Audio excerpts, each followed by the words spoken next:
GNT show is intended for mature audiences. Parental discretion is advised. These are the voyages of the GNT show. Our continuing mission to explore Star Trek storytelling, to seek out new worlds and interesting characters, to Boliga, where no show has gone before.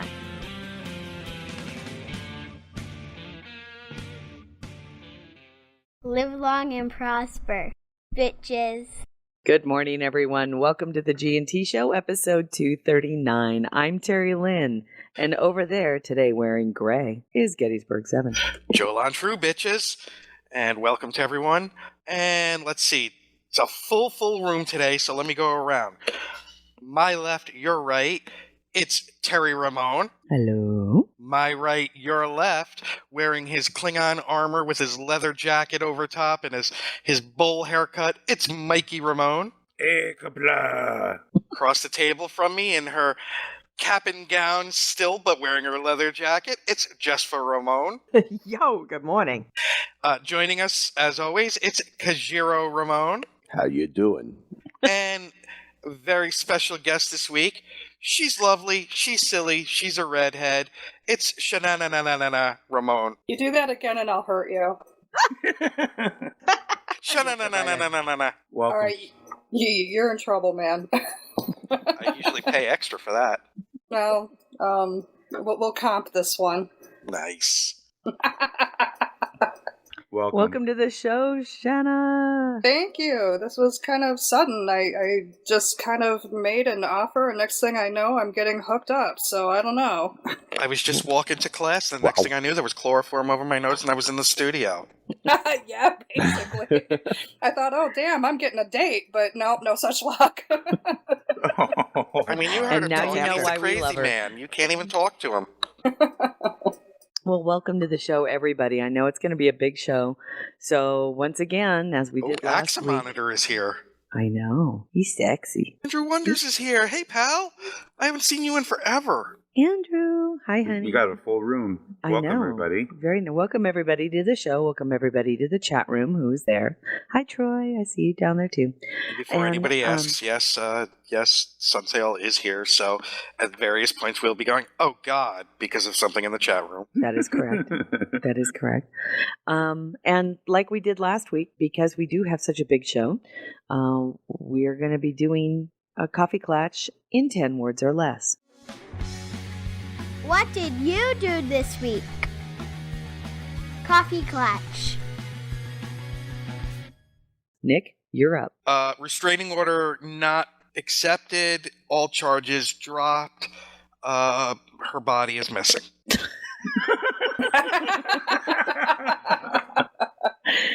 Mikey. Threw out my back, starting to feel better. Back home, yeah, missed my dog. Oh. Oh. Janet. 24th wedding anniversary. Woot, woot, enough said. Thank you. Kojiro. Went golfing and had an encounter with a rattlesnake. Yes, saw the photo. Saw that, that's awesome.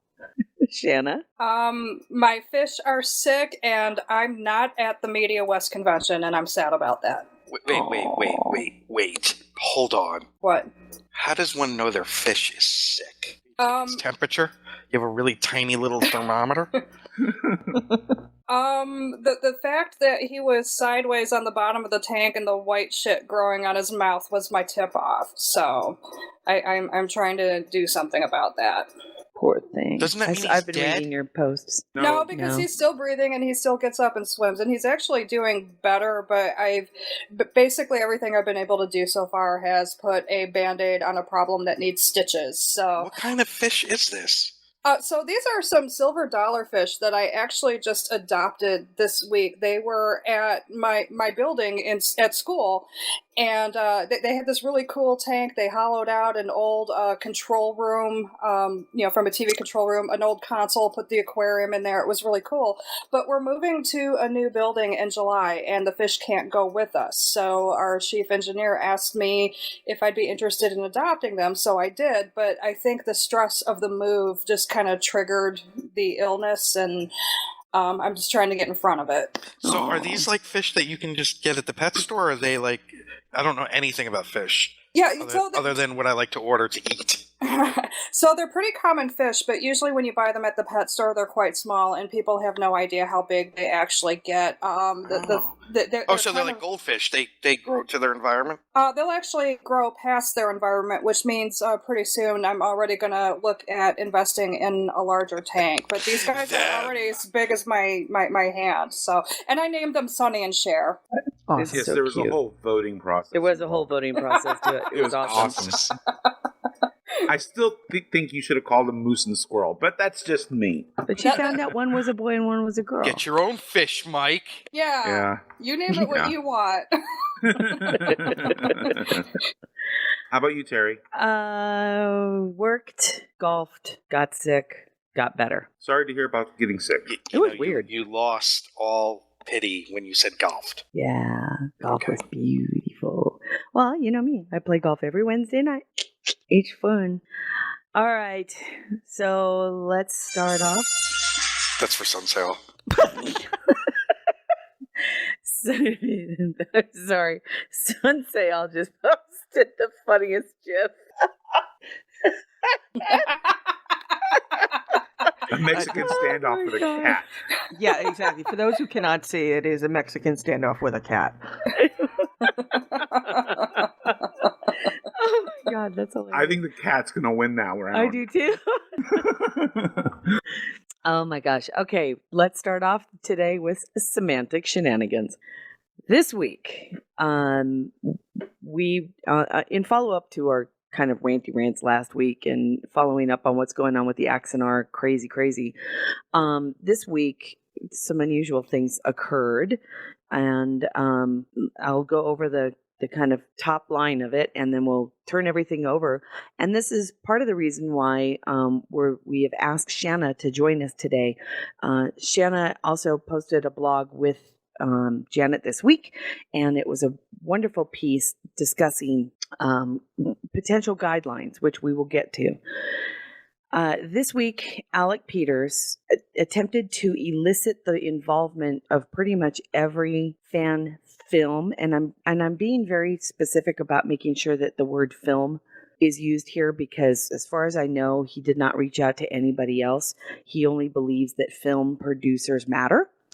And so I know, I'm saying it. Mm-hmm. So he went out and is trying to elicit the involvement from other fan film producers in order to create a draft set of guidelines in order to tender it over to CBS and Paramount, most likely as a peace offering in an attempt to settle his lawsuit against him. At first, I was a little dismayed because one of the lists of those that were allegedly involved in this closed, I love this bullshit that he does, which is these closed Facebook groups. He thinks he's mafia. Wait, all these closed groups. All these closed groups, right? Exactly, and to get the word from those he thinks really do matter and should have some kind of say in how guidelines are created. And the names that came out were actually a couple of them that were quite stunning. Be that as it may, a lot of those names, not too long afterwards, started to go, I'm not involved. I'm not participating.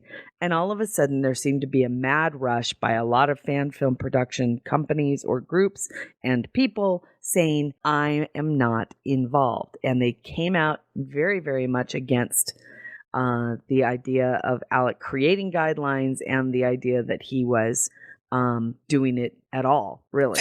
Alec creating guidelines is like Pablo Escobar creating drug distribution rules. Yeah. You don't let the fox make the rules for your hen house. I mean, come on, that's just asking it for is trouble. so offensive that he would do this when he's the only one. Hey, okay, I have a guideline for you, Alec. Guideline number 1. Don't steal somebody's IP and make money off of it. Rule number 2. See rule number 1. So simple. Well, so that's kind of where it's at. The last status we had was that there might be 1 or 2 people who are who think it's a good idea to try to control the rules that we may get. And here's the thing, that we, those of us who actually play in the sandbox, are going to receive. There's no doubt in my mind right now that we're going to get a set of guidelines from CBS and Paramount when this case is either done or settles.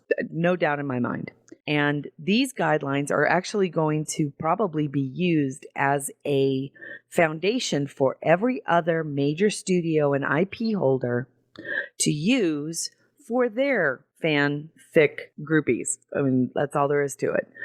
So whatever CBS and Paramount are going to do now is probably going to set the tone and the stage for everybody else who does fan fiction, fan art, and fan films. So where these guys... Way to go to ruin it for everybody. And here's the other thing. And where these guys get off thinking they have a right, we'll discuss later. All right, Janet. I don't think it was guys. I think it was just one dude, and his name happens to be Alec Peters. Yeah, well, he's the one who's going out there.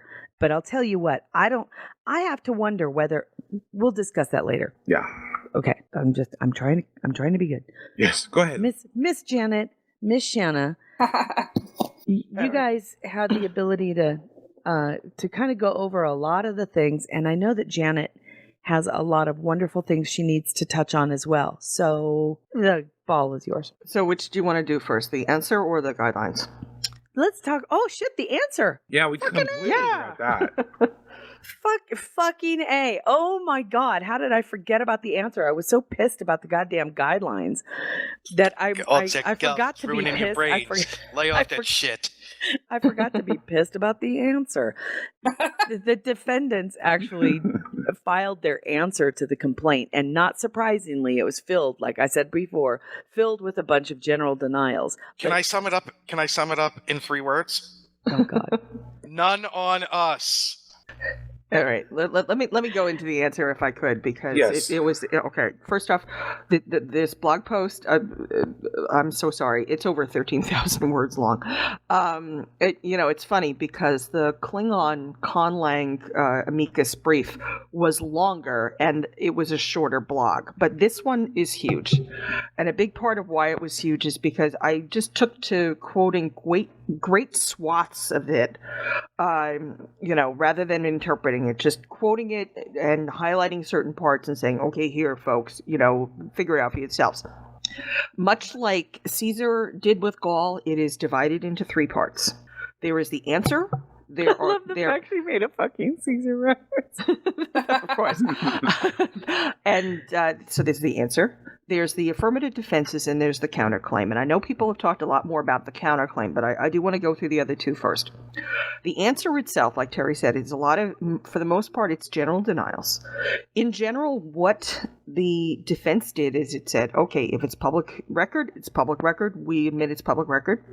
If it's not, then, screw you, you have to prove it. And or what you're asserting is a legal conclusion. All of this is perfectly kosher. It's perfectly fine. I used to do defense. I did it in the tort realm, but there is nothing wrong with that portion of our program. It's totally cool. No problem. Because the plaintiffs have the burden of proof, and the defense is absolutely within their rights to say, okay, fuck you, prove everything. Yeah. Then we get to affirmative defenses. Now, much like in motion practice, at least the way I was taught, is you start off with your stronger ones, and then you work your way down to your weaker ones. Who's got, before we get there, who's got the violins? Is there a set of violins that we have in the background here? For the counterclaim. The counterclaim gets the violins. The affirmative defense is not quite. That's right. So if you want to hunt for violin music, please feel free. So the affirmative defenses, we start with fair use. And so they're firing their biggest gun here. And the thing is, fair use is really not applicable because fair use is generally, it's generally when you comment on a protected work, or you satirize it, or you use it for educational purposes, and none of the above is happening here. And there may be a few other sort of nuances to fair use, but essentially, fair use is not just wholesale copying and saying, okay, we're part of this.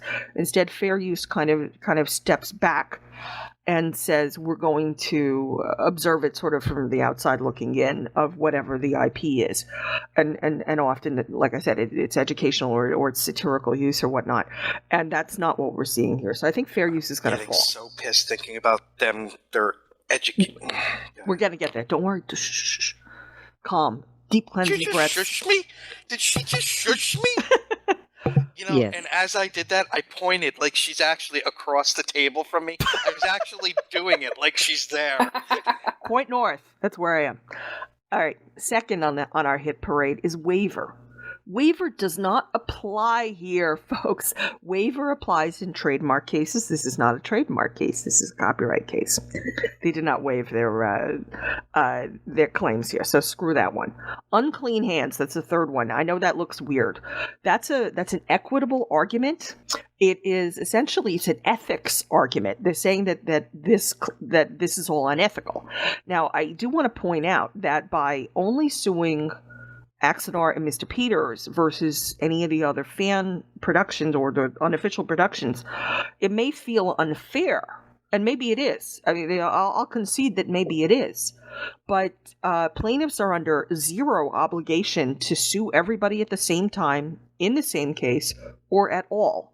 So while it may feel unfair, that does not magically turn it into unethical. That one's going to fall. This one's ironic, considering that immediately after he decided to get all the fan productions together to to come up with guidelines. It's like, dude, irony. My name is Alec Peters. Oh my God. Next, we go to First Amendment. I don't want to get into this because we got into this before, and at that point they called it. I'm blanking, but they tried this one with the both motions to dismiss the prior restraint. Thank you. That's it. Prior restraint. They tried it before. Alec, I'm talking to you right now. I admire the ball sack that you have. Someone who boots someone from somebody who donated, and you boot them from an Axanar thing that's supposed to be a perk just because they're a member of another group, and then you try and use this. You really are a scumbag. And this is an opinion show, so send me all the C&Ds you want. Right, it's an opinion show. So the next one is estoppel, and actually that one there might be a slight prayer of some of this applying. Okay, estoppel, it sort of, you just take the word apart. It actually means stop. But the concept behind it is that what the plaintiffs did or didn't do might stop them from having a claim, or at least having part of a claim. And one of the things that they might actually have a prayer of is what's called collateral estoppel, which is where it's kind of the argument of they let everybody else do it and we just sort of did what everybody else did. When discovery happens, that's going to fall. Failure to mitigate. I love this one. I love this one because the motion to dismiss, both of them said that the claim was was not ripe unless the feature-length film was completed. Except, you know what would happen? If the feature-length film was completed, then they really would have failed to mitigate the damages. So by suing and also by the judge denying the motion to dismiss, Klausner and Loeb kind of did the defense a solid on that, because if they had allowed the feature-length film to go ahead, and become ripe, quote unquote, although the cause of action is already ripe, but let's just go down that little happy garden path for a while. If they had allowed it to go forth, then the damages would have been even larger. So screw that one. Same thing with the seventh affirmative defense, which is acknowledgement, ratification, consent, and acquiescence. Lots of nice terms for, yeah, we let it happen. Well, they let a few things happen, yes, I'll grant you that one, but they didn't allow all of this. And that, this is also going to come out in discovery, where essentially what the defenses appear to be here is they seem to be hanging their hat on the idea that other productions go forth and do stuff, and they're trying to hang their hat on claiming that they did everything that the other productions did, but that's not true, because the donor store, the warehouse / studios / coffee, yeah, all of that stuff, that's different. That stuff's different. The patches, the models, that's different. Can people stop dressing up their corgis? It's too cute. It's Lawyer Corgi, man. I love Lawyer Corgi. Oh, Lawyer Corgi, I do adore him. Or her. Yeah. Failure to register, that one is crap. That one's going to come out in discovery. It's going to be really fast, because they're claiming that the copyrights weren't registered. You put forth discovery, plaintiffs are going to come out with the documentation, say sorry, here you go, goodbye. Invalidity of unenforceability of copyright. Once registration is shown, that one's going to fall. Authorized use, again, we're coming off the same idea that Axanar is the same as, say, New Voyages, Star Trek Continues, Farragut, etc. And through discovery, it's going to come out how different this production is from the others. Forfeiture or abandonment, neither of which are true. Misuse of copyright, also not true. Constitutionally excessive damages? Okay, people. When she pulls out a people. Mm-hmm. Yeah. Next one, lack of standing. Oh no, they of course they have standing to sue. Jesus Christ. So I know. I can't even. All right. So all of that stuff here is, like I said, it either is going to fall with discovery, or actually that's all that's going to happen. It's just going to fall with discovery, because they're going to be able to show that they've got copyright, and if the copyrights are registered with the United States Copyright Office, then that's going to be presumptive that these are proper. And it's going to be a really big uphill climb to try to prove that stuff that was properly registered with the United States Copyright Office is suddenly not good. Because that's coming down on the Copyright Office and not on the people who registered the copyright. Now let me get to the counterclaim. I want to begin with, I know that people went on and on and on about all the stuff that's in here, all the chazarai that's in here. But yeah. Okay. Okay. Yeah. There's your vocabulary word for the day. Your Yiddish vocabulary word for the day is chazarai. Chazarai means shit. All right. Take an allergy medicine. All that stuff that's in there, much of it, not every single bit of it, but much of it is what we call in the law irrelevant. So irrelevant. And because it's irrelevant, here's the deal. According to Rule 12 of the Federal Rules of Civil Procedure, which cover this case because I cover all federal cases, under Rule 12 of the Federal Rules of Civil Procedure, either the defense can ask for this because the defense can move to dismiss this counterclaim, or they can answer it. Either way, they can do that. Or the judge on his own authority, either of them can have great swaths of this counterclaim stricken for irrelevancy and immateriality. And that is what will happen here if this goes long enough.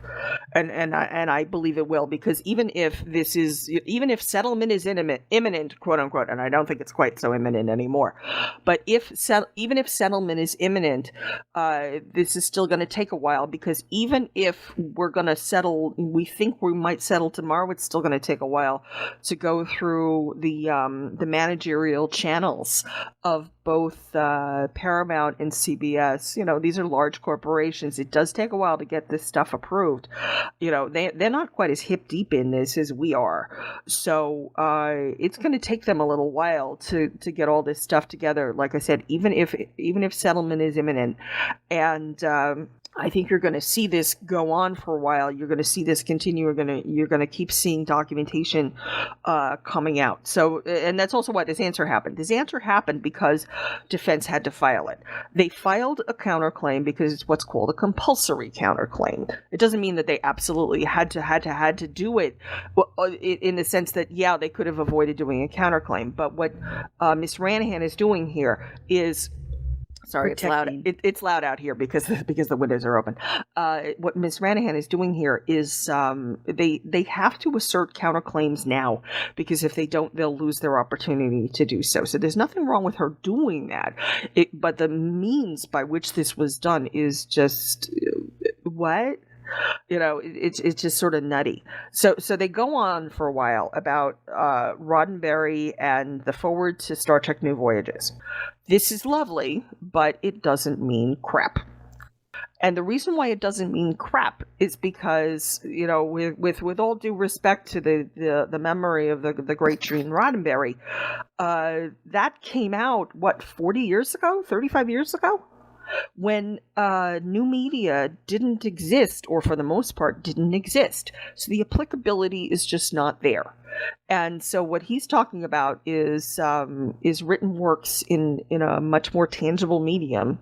And what he could not visualize, he predicted a lot of the future, but one of the things he really couldn't visualize is how easy and cheap it would be for people to get video and audio recording equipment in their little home offices. Heck, even in their phones. Yeah. Life has changed. You can put together a decent And it doesn't matter movie. what Gene wrote back then, just like it wouldn't matter what Robert Louis Stevens wrote way back when he was writing. Yeah, exactly. Gene doesn't own it. He sold it. Yeah. So who cares? This is like me writing about it. I mean, I appreciate people reading what I write, but the bottom line is I have no ownership interest in Star Trek, But and neither do any of the other fans, folks. Well, hold on. We have to be fair. Alec has seen every movie in the theater. He saw the fact that he actually admits that he saw the 2009 movie 4 times. You mean the movies that if he you shit don't on think constantly? that wasn't I'm going to blow JJ right here and now, I don't know what else was. You mean the JJ Trek that he constantly shit on as not being Trek? Yeah, you know something? I've seen Monty Python and the Holy Grail at least a dozen times, probably more. This means I own John Cleese by this kind of logic. All right. I've seen Goodfellas over 100 times. You know what? You are a I good am the head of I'm the head of a family. You own Lorraine Bracco, by the way. There was a time where I would have been excited by that. Trek Geeks, they had put together a dramatic reading of Yes. something they called the Ballad of Alex Peters. I do love that. Isn't that Oh, awesome? it's so good. The link's in the show notes, but basically they're just reading a large portion of the countersuit, and it's hilarious. It reminds me of a child, but I watch it every week, and I have the action figures, and I write fanfic. You know what? There are people that have seen the Rocky Horror Picture Show over 1,000 times. Are you saying that they have a right to steal the IP? Yeah, exactly. That's kind of what the logic is here. And talking about how Garth isn't in any of the movies. Well, that doesn't mean that Garth was abandoned. Garth isn't abandoned. Hell, there's a book about Garth of Izar. Oh, but they remember Alec and his acolytes in the little Kool-Aid drinkers. They all say that nothing's been done with the IP, but yet Alec has seen the 2009 movie 4 times in the theater more than any other, but they don't read the books, evidently, or see any of the things that, have come out that they've licensed. Yeah. So they only count, I guess, film, but they don't really count the film because they've seen it, but they haven't done anything with it, and you're all jerk-offs. Yeah, pretty much. I mean, and then it just sort of devolves into name calling. It's kind of weird. I mean, yeah. Bottom line, it seems like kind of the right word, I suppose, is disingenuous, and it's also I don't want to say lazy, but it does seem to be kind of tunnel vision. That the only thing that counts are the films and television, and that's not true because the other stuff is part of the IP.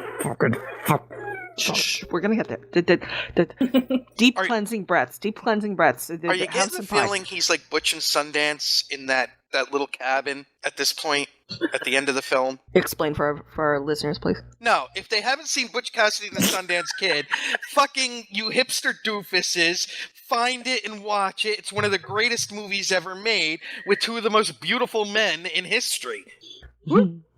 All right. To get to paragraph 18. Ladies, Redford or Newman? Who are you choosing? Newman. I've never given it much thought, so I'm going to be the outlier and say Redford. Yeah, really? Newman over Redford? Yeah, he's taller. Oh, Jesus. He seems more stable. The only thing I care about is which one can spell better, so... Doesn't Newman have his own salad dressing? Yeah, I would probably give that to Redford. Although Redford is alive.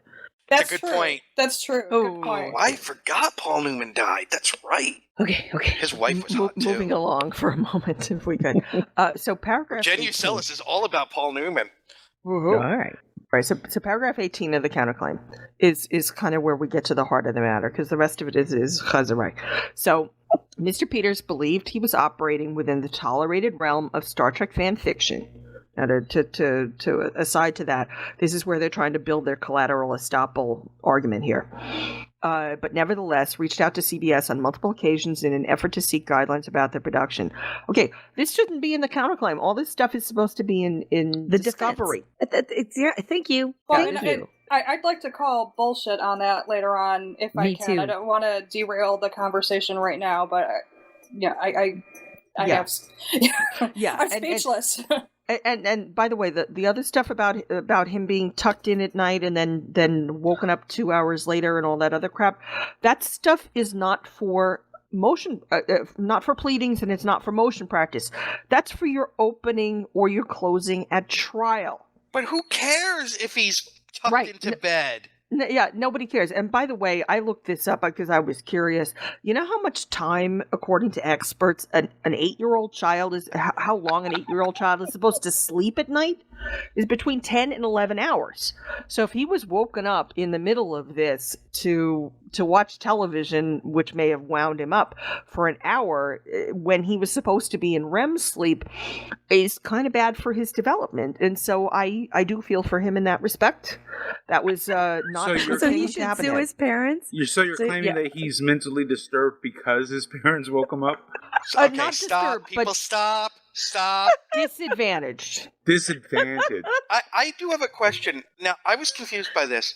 Was the claim that he watched it at 8 p.m. and then his mom woke him up at 10, was this first run or syndication? I think it was supposed to be first run. I'd really like to get Mark Cushman to tell us when the network aired at 8 o'clock and then at 10 o'clock. I think actually it was outlined in the counterclaim where it said, and when they moved the show to Friday nights at 10. So that Well, the way I read it as a newspaper editor, his mom woke him up at 8 o'clock and then at 10 o'clock. It sounds like on the same night he was watching it twice. No. It's that he's put to bed at 8. He sleeps for 2 hours. He's woken up and then to watch it at 10. To watch it for an hour, and then he goes back to bed. Okay. It sounded like he was watching it twice in one night. No. That's what's read happening. it, though, and that's how it comes across. Yeah, it's a little unclear. So anyway, to continue with paragraph 18, given He's a lawyer by training, so I'm sure he knows better. Yeah, I know. Given his extensive history with CBS, including volunteering his time and expertise on the Star Trek archive, Mr. Peters contacted CBS in July 2015 with the goal of participating in a dialogue regarding fan films. Since his initial work in 2010, he'd spoken with John Van Sitter. So he names a bunch of names here, and allegedly he's told that everything's fine long as his work stayed non-commercial.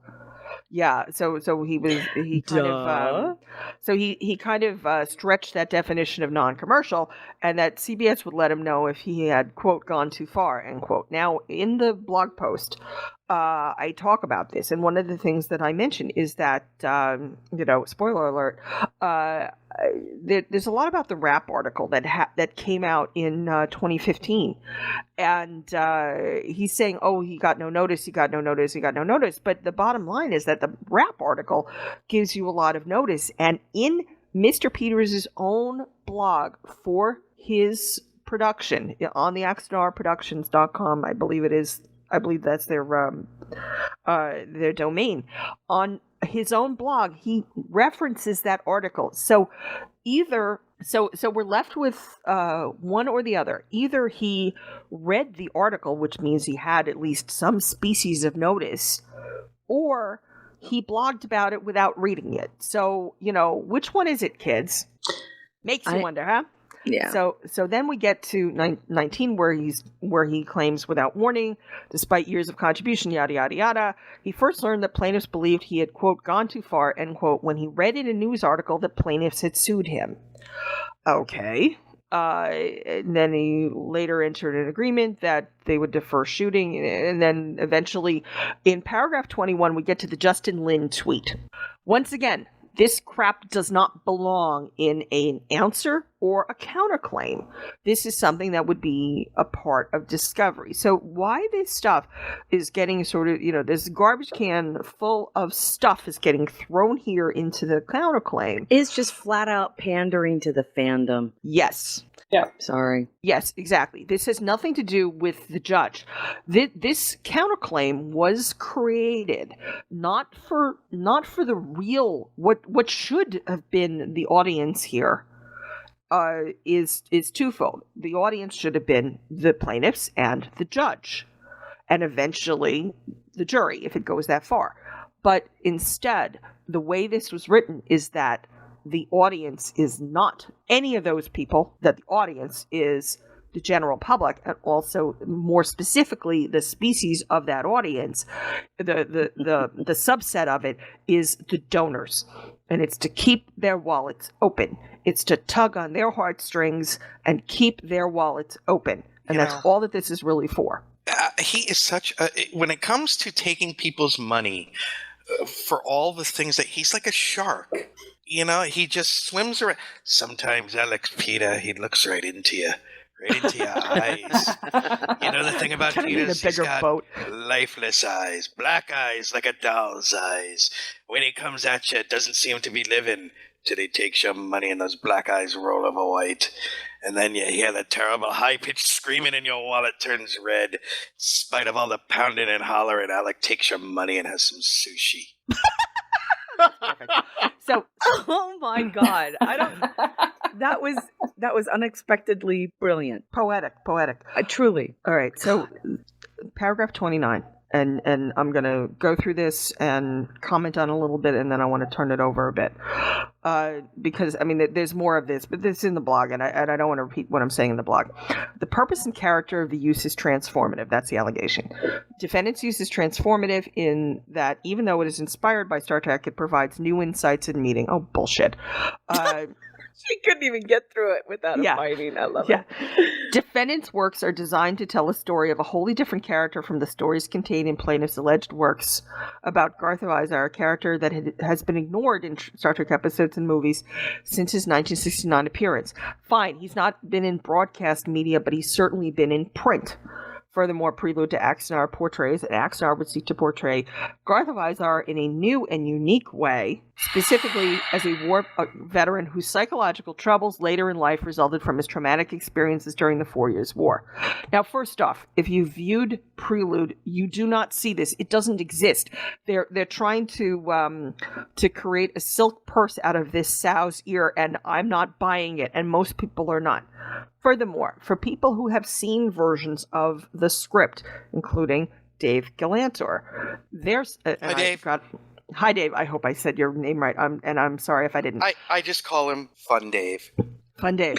So, what he's saying, and what other people who have read various versions of the script are saying, is that they never saw this, that this wasn't in there. Now, admittedly, the script could have been altered since then, could have been edited, and I would assume that it has been, because I think they've been frantically rewriting it. How? It's a locked script. Even the judge said that. Is it ripe? Is it not? Is it a warehouse? Or it's ripe, baby. Yeah, I know.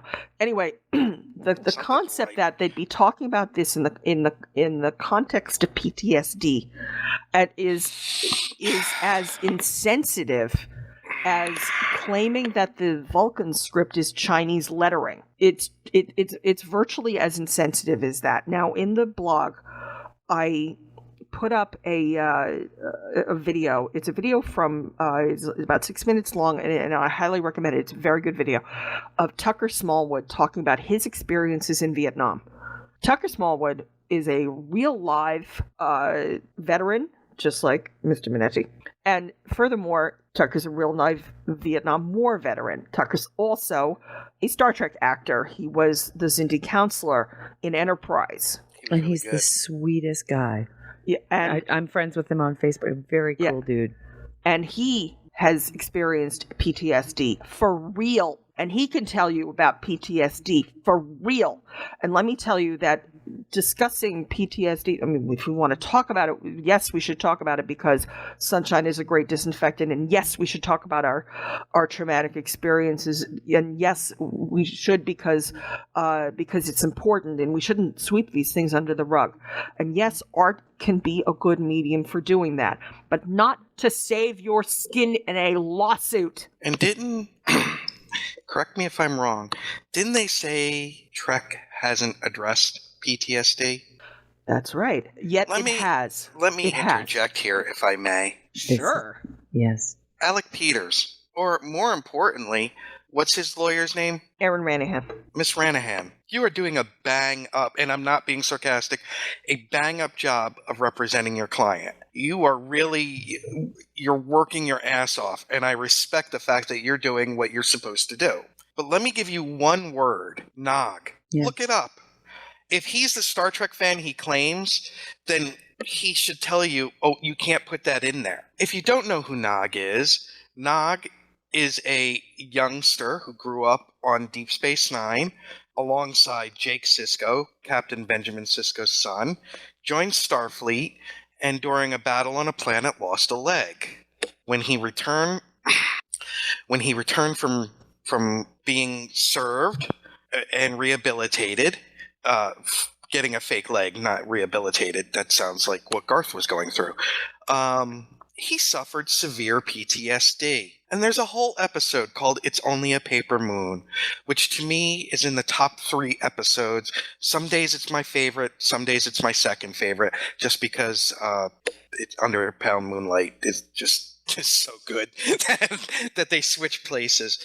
But it basically is the whole episode is dealing with his PTSD. Let me give you another one word. Family.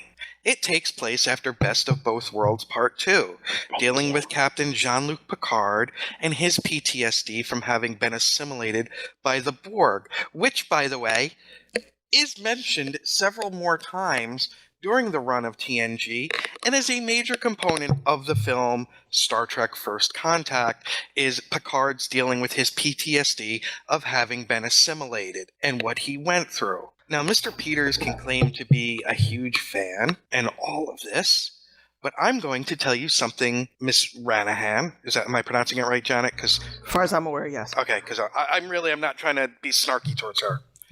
I will tell you a whole lot more about PTSD than Mr. Peters ever can because I'm medicated for it from my service overseas, okay? Read the Trek books. Read the A Time To series, where they're dealing with all of this. And Commander William Riker at the time, now Captain William Riker, now Admiral William Riker, is dealing with what he goes through on the planet Tesla, where he is hideous things happen. Or read the Destiny series. Oh, by the way, ma'am, these are Star Trek IP things that have come out in the last decade or so of the IP being used. Here's another one. Fourth season Enterprise. Shanna, you might remember the exact name of the episode, where Archer is talking about the aftermath of the Zindi Homecoming. War. Yes. Wasn't it? Thank you, Homecoming. Where Yes. he and the captain from the Columbia, Rachel, what's her Erica name? Hernandez. Erica Hernandez, are rock climbing, and he spills his guts to her about what they went through in the Expanse. Yes. So to make this claim is, one, shows a total lack of knowledge of the Star Trek universe, and two, on Memorial Day weekend, as we're discussing this on May 29th, 2016, Michael Hinman. It is Memorial Day weekend where we honor the dead who have died in service to our country, and some of us are living with the effects of serving with them and watching them die. And Mr. Peters, I know you don't give a flying fuck about anybody but yourself. You really don't. You're the most narcissistic dirtbag I've ever come across. And I've come across plenty, but it is the most disgusting and horrid claim that you think you can deal in any way with PTSD. I'm sorry, your bankruptcies don't count. It's almost as insensitive as if there was an attempt to say, tell the story of the Black experience in America. How about I make rape jokes and then just say, well, I'm trying to deal with the rape things that are going on. I could do that. Believe me, Terry knows my sense of humor is barbaric enough. Shanna knows my sense of humor is barbaric enough. Your story. It's so to claim that PTSD either hasn't been handled or hasn't been handled much is disingenuous. Again, it's tunnel vision. This is tunnel vision. And then they get into the whole claim that the mockumentary style is By the way, new. I'm sorry, the fan film Star Trek Continues had an episode where Kirk is dealing with PTSD. Oh my There you god, go. that was so good. All right. And Sorry, I realize sorry, it's not a Jake. CBS Paramount thing, but they beat you to it, Alec. And did a bang By job with it. producing something. Oh, All right. All right, that's, good. Sorry, you know what gives Alec PTSD? Not producing shit. All right, just to continue so I can wrap my part up. The mockumentary style, but and while admittedly the exact mockumentary style may not have been done before, there certainly have been plenty of references to the news in Or how Star about Trek. Dear Doctor? Dear Doctor, Don't make me quote that episode. I hate that episode. Stormfront Part 2. Stormfront. The Jake Sisko, wasn't he a reporter for a while there? There's plenty of this. As a matter of fact, the entire book, which is The Needs of the Many, which is the Star Trek Online novel, is So written like in a that historical format. document. Yeah, the amount and substantiality of the portion used related to the copyrighted work as a whole is minimal. No, that's a load of crap. But again, this is something that would come out in Discovery. But as we look at everything that we have seen in that is on the screen, but also anything that's in the script has been substantially Star Trek. Everything from it's the design sensibility, the hairstyles, the color, the architecture language of the bridge. Thank you. The naming conventions, all of this stuff. This is intended to look like Trek. And just because you move the nacelles on the models doesn't mean it doesn't look like Trek. It's still the same design sensibility. Now, the claim also that the defendant's use has not caused market harm to plaintiffs. Again, this is Discovery. This is something that plaintiffs can pull out, but again, that's not necessary for this claim to survive and for this claim to thrive and for the plaintiffs' claims to succeed. It's not necessary. Harm and damages are not a part of this cause of action. It is entirely possible that even if there are virtually no damages, that a minimal or nominal amount could be awarded in this. I think it would be more, but plaintiffs could conceivably win this case and be awarded $100. Non-violation of plaintiffs' rights. Come on, we're really clutching at straws here. and then usual prayer for relief, et cetera, and then of course they ask for a jury trial again, which everybody has been asking for. Now, the thing I want to point out here, and I think this is where Shanna, you and I can kind of segue into talking about what we wrote about. People keep talking about fan film guidelines over and over again, and folks are trying to make that a part of these settlement talks. They will not be part, nothing general in terms of fan film guidelines is going to be part of these settlement talks. The reason why I say this is because the other parties who would be affected by it are not a part of this case. So either those folks need to be filing amicus curiae briefs of their own in order to become part of this, from Continues and New Voyages and Farragut, et cetera, because for suddenly this settlement to apply to them is ridiculous, and they would have every right to be upset that that the settlement would be hinging on that. Settlement's not going to hinge on that. If there are any guidelines at all, they're not going to come down in general against fan films or fan fiction. Instead, what any guidelines that come out as a part of this settlement, if they do come out as a part of this settlement, are not going to be general. They're going to be specific to Axanar and Mr. Peters and any does who may be named. And just one quick last thing in the legal documents, there are 21 days in which to answer this counterclaim or to file a motion to dismiss. We might see motions on the side of the plaintiffs at this point.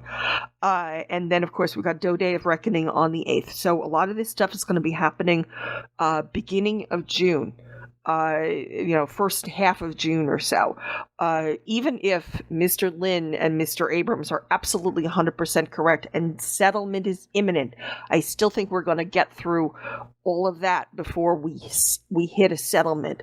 And by the way, very soon, and if it hasn't already started, delays are not favoring the defense anymore. Delays are starting to favor plaintiffs. That's right. Now, let's talk about fan film guidelines if we could. You want to take it away, Shanna? Sure. Where do you want me to take it? Shanna, please stop shaving your legs while you talk about this part. It's very distracting. I'm sorry. You want to talk about the post? Yeah, sure. I can talk about that and maybe some things that didn't make it into the post because it didn't seem appropriate at the time. I do want to jump in real quick and say, Shanna and Janet, can you explain to our listeners a little bit about why we asked Shanna, or why you asked Shanna in particular, to kind of opine on this issue? What is it about Shanna's background that makes it so unique and is such it a wonderful she just opinion? Graduated too? Not quite. Last year. Yeah, Shanna is a PhD candidate at Bowling Green University. Is that correct? Yeah, not quite a candidate yet because I'm still doing coursework and I haven't officially begun my dissertation. But yeah, I'm in the PhD program. And what is your PhD going to be in? So I'm attached to the Media and Communication Department, and my research specialties are gender representation in TV and film and fandom studies. Woohoo! So there you have it, folks. I mean, so we're all her guinea pigs. Exactly. We're not. We that didn't explains why she was. Never mind. What? You weren't supposed to tell. If there's one wonderful thing I have had the opportunity is to know Shanna online for several years. I met her through the fan fiction community, as I did Janet.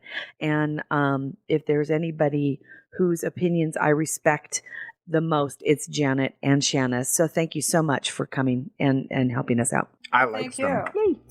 Okay, so yeah, and so I just want to preface this by saying too that I am not a legal scholar. So whereas my research has taken me to looking at instances where IP holders have gotten involved with people writing fan fiction or that kind of thing, I do not have the same background as Janet does. And that said, what I look at is fan fiction, fandom as a culture, and what people do and how they interact with the source text, or for the purposes of this conversation, the intellectual property.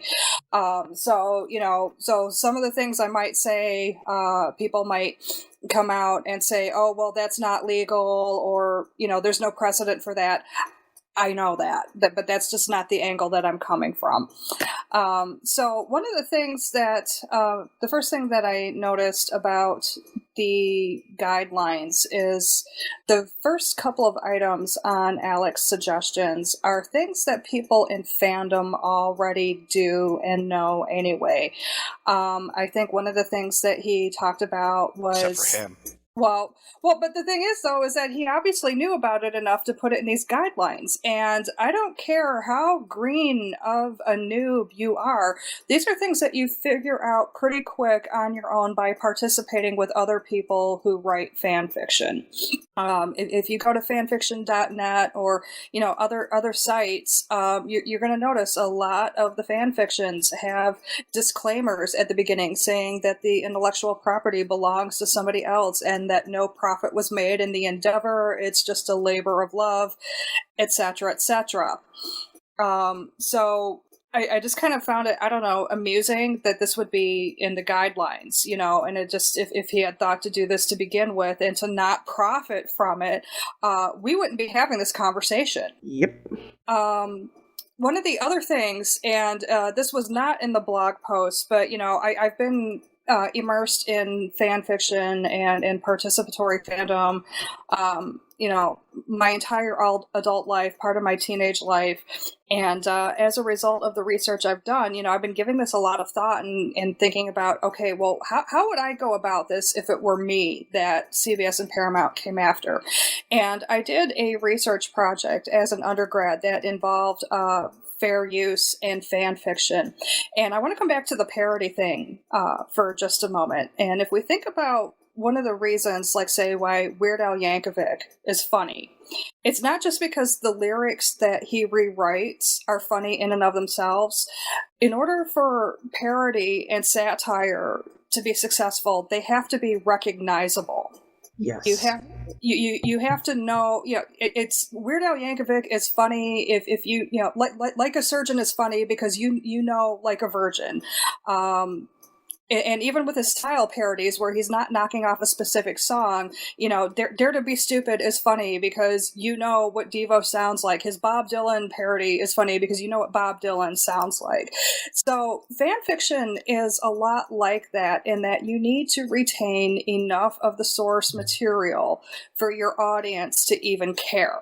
So, and nobody has brought that kind of argument before a judge, at least not to my knowledge. Janet might be able to correct me on this, but actually in my research project, that was one of the arguments that I made, that maybe, there could be some room made within the law for fan fiction to kind of follow suit with parody, so that way we're not stuck with this minimally derivative kind of guideline. And so if it were me, that's kind of where I would go with that. Interesting. Truly very interesting. The, the idea that, pretty much everybody really, I'm saying, I would have to say that, let me start that sentence over again.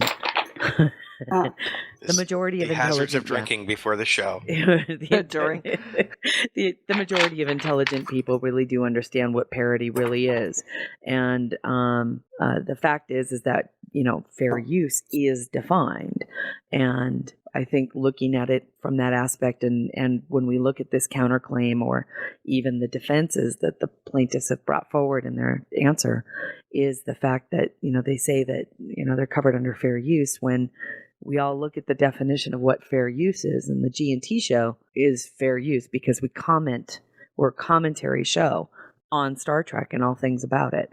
We are not sometimes we're parody. Right. Sometimes we're a parody of ourselves. You can make the argument that fan fiction is commentary, even if it's, a romance story or a mystery story or whatever, because you're commenting on what you think about it. What's things in your own mind that the original text triggered. So I think that, I don't know about a legal argument, but I could certainly make an academic scholarly argument that fan fiction in any form is commentary. I don't know if I'd agree with that. I think that from a creative standpoint, we're using somebody else's IP, and the characters they're from. I don't know if when I'm writing Riker, if I'm necessarily saying I'm making a commentary on the validity of his character, as much as I'm using it. I create new characters within that realm. Am I making a commentary on the Star Trek IP? I don't think so. I think I'm just playing in their sandbox. But that's just my own personal opinion. Well, and the thing about scholarly arguments too is that they're not meant to be slam dunk. I mean, it's not an argument if there's not another point of view, right? Right. So absolutely, I could certainly see that. But I know that from my own research, and if I wanted to take this on, I think that I could construct a pretty convincing argument. Whether you personally changed your mind or not, I can show a reasonable chain of thought as to why why I believe it is argument, right? Or why it is commentary. And what I love about this is it really does show the basis and the difference between an academic argument and a legal argument. The beauty is that we all feel what we feel about a certain subject, and Star Trek being one that is the only reason why all of us are here together. Really, it is really is the pioneer of. I would say one of the first pioneers of this type of fandom, of this type of argument, of this type of question that's come up. I would have to say that on the other side of it, I think Lord of the Rings is probably the other one. Yeah. So, we have this tension between legalities and what people actually do. And so, I fully support CBS and Paramount. Let me just get that out of there right now. In that, they absolutely have a right to protect their legal property. But from where my studies take me, there's also this tension with the fact that it puts fans in a position where we are being told that we can't write down our fantasies and share them with other people, because that's basically what happens when people tend to be inspired to write fan fiction or to play Star Trek in front of a camera, or however your creativity or even paint. Right. Exactly. So, it's when you think about the difference between a casual fan, somebody who just enjoys the show and then, doesn't think about it again until the next day at the water cooler or whatever, that's your casual fan. And then there's people like us who the source text has actually motivated us to do something more with it. You guys do your podcast. I write fan fiction. And it's even helped me carve out a scholarly career. There's an inadvertent collaboration that happens when you're watching the show. You start seeing an episode and you start thinking, okay, what happened if this character turned left instead of turned right? Or, hey, they only briefly touched on this. I want to see it fleshed out some more. It is a form of collaboration that's happening, and the expectation that we're going to just stop thinking about it after the show is over, it's kind of not realistic. So, and these are just realities of what happens in people's brains that, kind of, I don't want to say need to be factored in, because how do you factor that into the law? But it's there, and I think it should be accounted for. And then, the more creative types go on to write stories or make movies. And so I kind of feel like that's or audio fiction.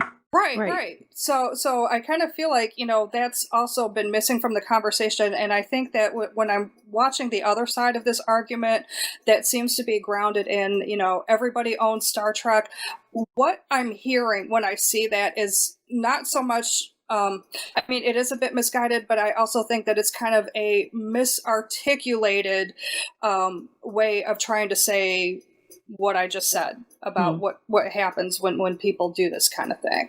Hey, can I just say something right here, though? I, listening to what Shanna's been talking about here, and there was kind of this idea that it's, this is an academic view versus the legal view, but I think what you're saying actually still substantiates the whole case, is that, up until Axanar, so many people were doing the fan fiction for the love of it, just as you were saying, the to flesh it out and everything. But where Axanar crosses the line and started this whole cause of action is that they were trying to allude that we are going to be a better Star Trek. We are going to be the torchbearer of it, and we're taking almost like we're taking over this. We're going to make the best film Yeah, they were ever. like the New World And- Order. Yeah. Right. They changed And- they changed the conversation there. They changed the way that it was being represented. And if they hadn't done that, I don't think we'd even be having this conversation. We'd still Yeah. be talking about the love of it, and everything would be fine. And CBS and Paramount would probably still be looking the other way because they wouldn't feel that there was somebody actually trying to steal the IP, you know? There's one thing where there's these fanfics that are such an homage to the IP, and yeah, that's great. It supports it, and it helps it. It keeps it in people's forefront, and it keeps it alive. But what Axanar was trying to do, and maybe that wasn't the intent at the beginning, but that's what it evolved into, was to be direct competition. We're going to make a better Star Trek film. We're going to be the one. And that's where it crossed the line. And that's exactly where he's getting into trouble, because if you look at copyright and fair use, the language keeps coming back to this idea that your secondary work can't be in competition with the primary work. It can't operate to replace it. It can't be confused with the primary work. Now, I would say for the moment, fanfic writers are kind of safe, because if you go to an archive like fanfiction.net, it's right there in the title of the site. You know you're reading fanfiction. You know it's not really the show or something that's really going to be a novel someday or something like that. And not the least, most fanfic writers that we know of, especially, and I'll even go back to when I very first started writing fanfic, which really isn't as long ago as most of my other friends, and that is I started in like 2006, 2007. At that very point in time, I didn't really understand that I was writing fan fiction. I just knew that I was writing Star Trek stuff for my own personal kind of use. I didn't share it with anybody. But the Right. moment that I decided that I was going to be, really come out of the closet and share it with somebody was the moment that the people from the group came out and said, you know what, this is kind of the par for the course. You need to put your disclaimers in. You need to let everybody know that you understand that you're playing in somebody else's sandbox. And I was like, God, that makes total sense. Yep. So everything that, like you said, fanfiction.net has it right on the front of their site. And if you're doing something, or if any of us are doing something that's kind of offline first, and then we post it later, we're all still posting those disclaimers on there. This is something that the fandom and the group effort has done. And another reason why we all look down, and we're looking down on the Axanar production, is that respect for the owner is missing. Yeah, and this is a good segue back into... But lip service is certainly paid, but actions do not follow that lip service. Right. And as do his guidelines, because, if he was smart enough to think of it now, you would think that he would have thought of it before, especially if he had been participating in fandom all this time. And you... The part of the problem with him is he's got this Messiah complex. He wants to be the savior of Trek, as if Trek really needs saving. I mean, the guy's so full of himself. This is creating a problem that isn't there. Well, and it then goes on back... the other side of it is being the arbiter of who is a fan and who isn't. Yeah. I am not a fan of Into Darkness by any means. I think 09 is okay. But if that's the movies that you love, God bless you, because it brought them into the Trek community. So... Well, and that whole gatekeeping and alpha nerding, that's like a whole other phenomena that's playing into this, and I would be happy to blog about that at some point too. But this is I think I'm gonna use from now on, alpha nerding. Yeah, that's awesome. That's awesome. a brilliant We should term. write another post. I wish I could take credit for it, but it came up in my research. Oh, Right on. That's awesome. You're the first to say it on the show. It's yours. It's Oh. yours. Boom! No. Thank you. Boom, drop the mic. You know what you are? What am I? You're the one true fan of alpha nerding. I am. Ooh. Oh my gosh. Now I just need another one so we can be the OTP of alpha nerding. Well, I'll tell you what. Well, never mind. Shannon knows where I was going with this, and I won't. I just Good have man. one more thing Michael? to add. The fan fiction has, as Shannon had said, it's a community that, in a sense, polices itself. You would talk to the newcomer, let them know, hey, this is what you're supposed to do, this is what you're not supposed to do. You need to, tread carefully because it's not your IP. Well, sadly, I had written this in another thread, but I think it really applies. The fan film community, in a sense, failed to police itself, which. See, I think it did, but I think he ignored it. Well, would he have listened, Mike? I don't think he would have listened. Right he would have about done. He would have done whatever he wanted. But it's Munich, again, 1936, all over again. They could have. What? They could have come out let it go. sooner. They could have come out sooner against what he was trying to do. Draw attention to what he was doing. Mike. Yeah, he would have still done what he wanted. He still would have ended up sued.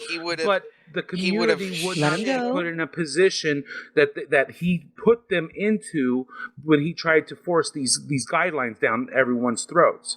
And they turned around and walked away. But if they had done this initially, okay, the fact he that would there have was not a few had that actually power. considered it and jumped in for a bit, because that's what did happen. A few did, yes. And then that's when I and a few other people kind of went, what the fuck? And then they went, oh yeah, maybe I shouldn't do that. Really? Because that's what happened. But if they had confronted him and come out against him initially, he would not have had any power enough to even attempt this. You're forgetting recent history. Well, what happened to anybody that said anything? What did he do? Banned, screamed, swore at them, etc., etc. Accused them Fine. of pedophilia. Doxing, slap lawsuit. He's a bully, Mike. Yes, Right. I know, and the community could have exerted enough pressure to at least draw some of their own fans to stay away from that project. So I think that maybe part of what happened there is sort of like the Donald Trump phenomena, where everybody thought, okay, well, this isn't going to go anywhere, and then we got surprised when it did. I suppose that is true, yeah. I really think that a lot of people thought that if they just did what fandom taught us to do all along and just keep our heads down, do our own thing the way we know that we're supposed to do it, he'll stick out like a sore thumb. I mean, a similar thing happened in Star Wars fandom where an author, and I do not know if this is the correct pronunciation of her last name, but Lori Jarrero. Jareo, I don't know. She actually published a fan fiction novel, Another Hope, and had it available. She published it through a vanity press and sold it through Amazon and Barnes & Noble, and it was there for about a year before fans really started to notice. And so that's kind of the most similar thing in my experience to what Peters has done. She, passed it off, not necessarily as a professional novel, but this was the first time that you could buy fan fiction really that looked like an actual book that you could get at the store. She made the claim that she had only put it there for friends and family to buy, but obviously anybody could have gone to Amazon and bought it. And I'm almost ashamed to admit this. I bought it because I thought I might want it for research purposes later on. But the difference there is that the fandom dealt with her. Bloggers came out and, much as what's happening right now, kind of, said, how stupid can you be? But the rest of the fandom supported that. And I actually think it was another fan who narked her out to Lucasfilm. And then Lucasfilm stepped in with a cease and desist. Amazon, I know, was the first to drop the book before it even got that far. And then the other vendors followed suit. But you see that now but that was also in a time when there wasn't really a lot happening in Star Wars except for the expanded universe novels. So people were looking for alternatives if they didn't, like that particular universe. there might have been the prequels happening, but universally, I wouldn't say universally, but broadly, people were disappointed in them.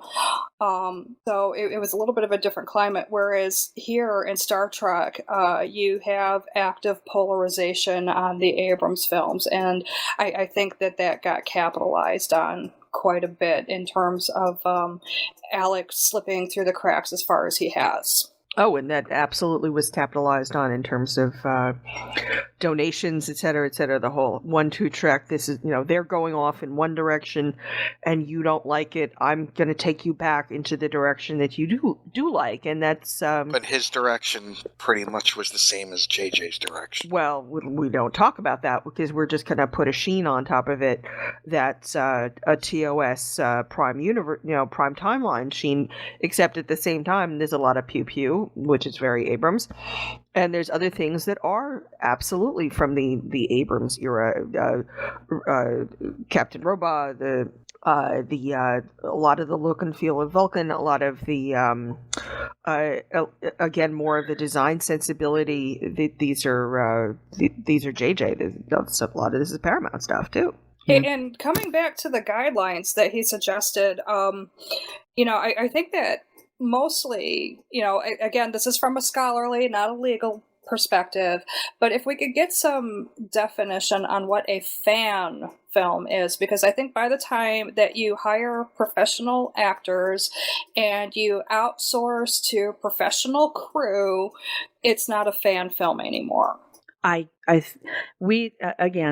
thoroughly agree. I mean, this is one thing that, we talked about several years ago when we found out that there a lot of the quote unquote the higher budget fan films were actually starting to pay people for their professional services, namely actors and set builders, other contractors, sound people, and effects. When I found out that people were getting paid for it, it put a huge bitter taste in my mouth, because for the years that we've all been playing well together in the world, and even fan films that were done at the time, and yes, you can make the argument, well, they sucked. You know what? That's okay. The fact is that was the beauty of the fan film community and the fan fiction community, was because we played with it regardless of the quote unquote quality of it, and none of us paid anybody. And if you were a visual effects person, you did it for the love of it. If you were an actor, you did it for the love of it. And if you were an actor and you were a SAG member, you couldn't do it because you didn't want to work on a non-union production, and that was okay because the amateurs were more than willing to go out and do it. And Kali was amateur, and these were people who built everything from the ground up, strictly from their own pocketbooks, from their own love. And then things started to get messy. And I'm not saying that Kali's team did that, because I don't believe that they did. But there were groups of people, Peter's among them, who came out of the Phase 2 New Voyages group that kind of probably went, fuck you, Kali, I want to make money off of this, and started to do this. Now, I have to say, you know what? Continues does it. I was pissed off about the fact that people were taking union wages or getting paid for their work in other ways, and that kind of pissed me off. I don't know specifically who made what in Continues because I haven't looked at it, although it is publicly available. And Renegades was the first one that we all kind of went, boy, is there some serious mission creep on this, because there was. However, they did end up producing what they could with the money that they have, and the money that they have now is going to be able to help them complete and finish up what they've got moving on. But they're using professional actors, they're using professional visual effects, and that's when things really, and it was Peters who went, oh, you know what? Well, if they're doing it, I'll take the next step. And instead of thinking things through and thinking about how it might be perceived not only by the rest of the fandom, but by CBS and Paramount, I I have to say he was an idiot. If you couldn't see the writing on this wall, then you are the dumbest person alive, because we saw it years ago from people who preceded you, Peters, and you decided to take the next by creating a studio off the back of an IP you didn't own. And that's where I drew my line. I'm so sick and tired of the idea that somehow these fan film producers have the idea that what they do matters more than the rest of us who are simply writing short stories, poetry, painting pictures, doing audio dramas, all out of our own pocket and out of love. And if you can't deal with that, then fuck yourself to hell. And as a lawyer by training, how did you ever believe that selling something like coffee or model kits or any of that without a license? I have no legal training, and I know that's not legal. And He created his own license, and he was licensing it out to other people. He thought I don't understand the reasoning behind it, but there's even precedent for how money has been handled in fandom before fan films. When Absolutely. Before the internet, when fanzines were the only way that we could exchange stories and fan art and even news sometimes. A good fanzine editor, and this is something that I have a little bit of personal experience with. I've been embedded in the fanzine community for a lot of years. Paper costs money, binding costs money, printing costs money, postage costs money. So it's unrealistic to expect a fanzine editor to cough up all the money for that and just give everything for free. So you did pay for fanzines. But an ethical fanzine editor charged only what was necessary to get the job done. And the cover price was padded a little bit, but mostly because it's customary to give a free copy to anybody who contributed to your zine. So your costs were covered. Most fanzine editors actually did lose money on the deal because you got to front the money yourself. Right. But I think I know one editor who told me that somehow the way it worked out, she ended up with an $8 profit when it was over, and that's not even a profit because when you think about the fact that she probably did not factor in her gas driving from home to the printer or something like that. It was time. Well, but your time is not really something that it's like Alec drawing a salary, right? Like you can't really do that. But factoring that in, she's put more than $8 worth of time. You know what I mean? Right. If she was doing it as a professional endeavor, right. Yeah. So, but again, the point is that you don't publish a fanzine saying, okay, well, this is going to be better than Star Trek or this is going to be better than Star Wars. I mean, you had talented people. My fanzine's going to be better than Fangoria. It's going to be better than Starlog. If people don't know what that is, look it up. Yeah, really. Right. But the point was you knew you were buying an amateur production and occasionally you had IP owners going after trying to shut them down, but mostly it was like for content things. Like Lucasfilm went on witch hunts on fanzines for a while because he found out that people were writing about Han Solo and Princess Leia having sex. And that bugged him. But then, his lawyers finally convinced him that, hey, you're going to spend more money on this than it's worth. And I think that that's been a lot of reason why IP owners have looked the other way all these years, because it has been. Did Lucas look at the Star Wars universe as asexual? I think that he looks at everything as asexual, unless you're like a creepy stalker like Anakin. Ooh. I just had an image of Jar Jar Binks having sex. I will be back. Well, there's Yoda and Wookiee slash out there, so... Is there Yoda Chewbacca slash? I love that. That's freaking awesome. I love Misa gonna come? That's freaking awesome. How does he reach? God, all right, so Misa, get you a towel. Oh shit, I hope my mom's not listening.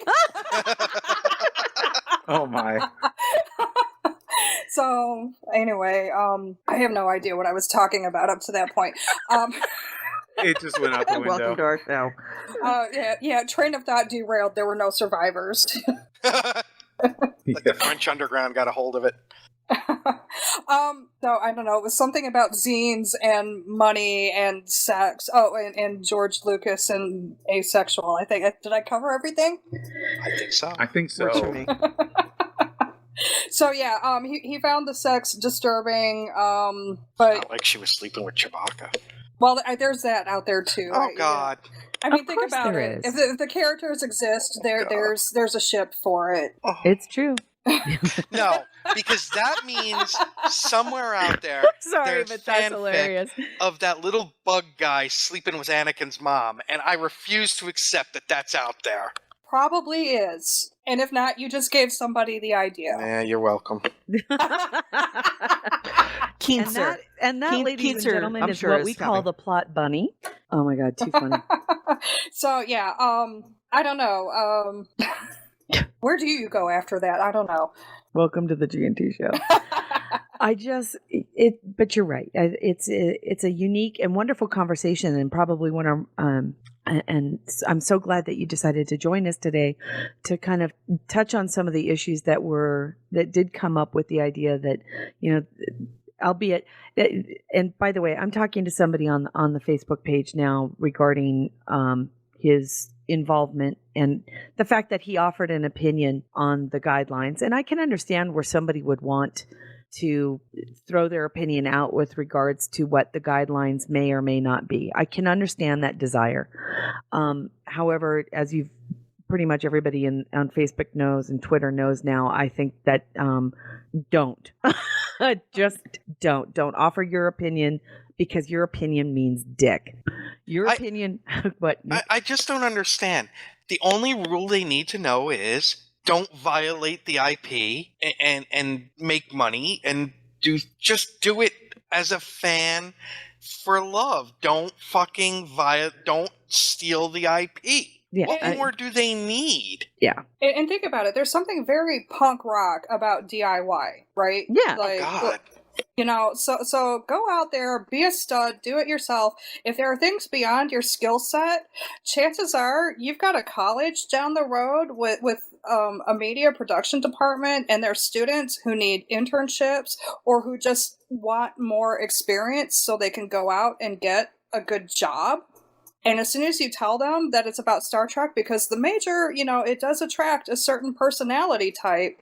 You know, some of them, they might be geeks and nerds. And as soon as you say Star Trek, they're on it. They don't care. And whereas it may not be, you know, the quality of somebody who's won an Academy Award for, you know, what they do for a living, they already know their way around a set. They know their way around editing. They know their way around green screening, or in television we call it chroma key. Somebody out there will know how to do what you want, and you're still maintaining that DIY spirit without having to, like, you know, raise over $1 million because you need to pay this person and you need to pay that person. Exactly. I mean, there will be some things that you will have to pay to be made. I mean, there's no getting around that. You know, maybe makeup, prosthetics, or something like that are very supply intensive, or maybe you don't know how to sew and you want to, like, you know, flip somebody a little bit of money to say thank you for their time, Or even taking them to dinner. Right, exactly. So it doesn't even have to be like monetary reward. You know, you could exchange favors. And my you know. Sharona can tell you, a starving college student would enjoy a night at the Red Lobster Oh, for sure. Hell, with the all-you-can-eat shrimp. you know, rallies, or, you know, Yeah. Well, that was also part of the community anyway. That's what we have been doing for quite literally 50 years. yeah. Exchange And favors. It's, I don't even say exchange favors as much Terry, as do you remember there is when I just exchanged favors with that girl at the bar at McFadden's? See, I knew he was going to go there. Do you though? I knew. I was so proud of I myself. knew that he night. was going to go there, and it's a community building thing, right? I don't want to use the term barter, but it's almost like a barter system. You know somebody who creates costumes. I know somebody who can sew, or I know somebody who can do makeup. I know somebody who needs a root canal. and I know. Ooh. I'm just saying. What? Hold on. What boys of Brazil shit are you into? I'm just really. saying, you know, the barter system, you know, exchanging favors. Hey, I know someone who needs a root canal. Can you help me out? I don't think that works, Mike. Yeah, I don't- Maybe on Big Bang Theory. Okay. But that's how it's been done for years. The problem that we're all facing right now is the very, very real probability that guidelines are forthcoming, and guidelines that are created by CBS and Paramount. And that those guidelines aren't going to be just for fan films. They can't be. You can't just put a set of guidelines out there for fan films. It's got to be all encompassing. It has to cover all forms of fan expression. Don't you agree? It has to. I mean, otherwise they're opening themselves up to trouble in other areas.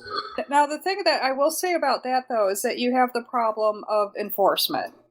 Which is another reason why I think we've pretty much been left alone until now. Because if you just look at fan fiction, there are so many people out there. Nobody uses their real name. How do you do it? Well, here's the thing. I think that you write them pretty objectively, and you write them to a degree where you're putting in blocks, and you're going to make them very broadly written. And those are going to be the things that triggered the problems to begin with and keeps Axanar from getting made. And those are going to be, I think crowdfunding's dead. I think it's dead. I really do. I think crowdfunding is going to be... And that single-handedly you can trace to Alec. Yeah, without a doubt. There is no way you're going to be able to crowdfund anything you do. Which something like Continues, which has produced extremely high quality... 6? Oh, heck, what about those at Farragut who don't get that kind of thing? What about everybody else? It's going to affect everybody who could or would want to go out and solicit money from other people in order for them to do what they want. And I even mean this in what about, the publications of stuff. Now, the fanfic community has one huge advantage, and that is we all get to share stuff electronically for free. Right. It's going to be a lot easier on us, I think, where we can still share those types of things as long as we don't. Hi, Casey. You all right? Casey! He scared me. He came up. Oh, it's okay. But he knows I'm upset, so he just came. Aww. Okay, baby. He misses Mikey. I appreciate it. But yeah, I think crowdfunding is either dead or it's close to being dead. Yeah, I think it's dead. Yeah, and not only because of how big budget everything gets, but I think that there's a concern about the donors, and so hello donors, good morning. Just to sort of throw this out here again, once again, this lawsuit is not about the donors; it's about the IP, it's about the studios. But I want to throw out a quick hypothetical for folks. Forget Star Trek, forget the IP, forget the case, forget me, forget all of this. Yes. Here's your hypothetical. I am a car, I own a car dealership, you need a car. You give me $2,000 to buy a car. I tell you that it'll be a delay of 4 months because I have to do something or other. It's not off the lot, you're not driving it off the lot. Fine. You give me my $2,000. 4 months goes by. Your car does not arrive. You contact me and say, where's my car? And I say, well, for another $1,000, I'll get it to you in 6 months. Would you pay me for that? I don't think so. You'd be but let's say you... Right, but let's say you do. Let's just say you do. Let's throw that one out there. Maybe you do. Fine. So now I've got $3,000 of your money, and it's been 10 months when that second segment goes by. Now you get angry. Now you start screaming. And I tell you that because you haven't been polite, you're not going to get your money back. Or maybe the person before you wasn't polite. And because of that, not only does he not get his money back, but neither do you. Why? Because that other guy was impolite. Or maybe some guy from 6 days ago or 6 weeks ago or 6 months ago wasn't polite. And suddenly you're not getting any refunds. How the hell would you feel about that? I think you'd want my head on a platter. And I think you'd have every right to demand my head on a platter. But is your car the greatest car ever? My car, of course, even if it is the greatest car better, there are other substitutions that you can make. Maybe they're not as wonderful and perfect as you think, but they still get you from point A to point B, folks. Think about that. Forget everything else. Think about that one. If that doesn't get your blood boiling. Love it when she gets Jewish. Forget about everything else. If that doesn't get your blood boiling. I don't know what does. Dana, I have a question about crowdfunding, actually. Maybe Sure. you could shed some light on this for me and for the other listeners. But is it not problematic just from the get to fund a fan film that way? Because even if you're sinking every penny that you get into the production, is the platform not indirectly profiting off of the IP? Because they collect a cut. Yes. Oh, hell yeah. And actually we brought this up in January, I think it was, that Kickstarter and Indiegogo are making money off of the Star Trek IP, folks. Yeah. They're getting a percentage, whatever it is, 10%, whatever it is. I think it's 5, depends on. Well, here's the thing: there was a built-in incentive that if they made more than $1 million, they would get a little bit more of that money back. So or a percentage of that. There was like a rebate situation set up. So Yeah. it's an utterly ridiculous, and I can pretty much tell you right now that both Indiegogo and Kickstarter attorneys are sitting back and monitoring this very, very closely. And let's add one So- more thing into this, folks. In their terms of service, both sites say that you are not allowed to crowdfund based on somebody else's IP. You are not permitted to do so. Kickstarter may have some way to weasel out of this, but Indiegogo, and this is according to Mr. Peters, this is per him. He says that Indiegogo actively courted them, so they knew. And even if they didn't actively court them, they had to have known because they saw that this was a second bite of the crowdfunding apple they were trying for. Oh, I forgot to tell you guys. You all know I just recently moved, right? Yes. So I will post photos of it. I have to find them again. When I was packing, I found some things from previous conventions that we had on our tables and thing. Mm-hmm. On our table, we had a stack of cards because we allowed people to put stuff, continues and We were actively supporting our buds. I found a card that we had on our table for Star Trek Axanar. Right. Oh, yes. Yeah. You know how in the answer it says that the name of the film is not Star Trek Axanar? Isn't the You know how- website still Star Trek Axanar? I don't know about that, but you know how the Kickstarter is still says Star Trek Axanar? You know how their Twitter stream still says Star Trek Axanar? How the Vulcan scene still says Star Trek Axanar? You know how their banners and whatnot that they had at the most recent convention that they were at, how that also said Star Trek Axanar? Yeah, that's going to be interesting So trying to prove that. I've got a question real quick. So if I were to create a fan film bulletin board where fan production can come and then post information about their project, and then fans can go directly to their site and donate, would that be crossing any lines? I'm not making any money from it. I'm just connecting these two groups. You're facilitating, and I think that you are getting a benefit from it. Yeah, and I think that will be addressed in any forthcoming guidelines. Okay, So- just clarifying. Thank you. Hey, I just got a private message from someone. This is so funny. It must be one of the 8 viewers who's not in the chat room. Because I don't recognize the name, and none of the people in the chat room would say this privately. They're all Just stand tell up. us what. I will kick you right in the taint. I love you much. Go for it. Taint. He said taint. I said taint. I taint fooling people. Quote, you all are going on and on about Axanar, but what have you ever produced? Okay. Okay, All let right. me. Somehow that's Oh, relevant. Shall we go around the room? Hold on. And Let's do it. And here's the thing: what relevancy does it have? Who Let's cares? do it. Not I don't only care. that, but aside from Terry's fan fiction, Mike's Stovocore, and all the other things he's done, what episode are we on of this?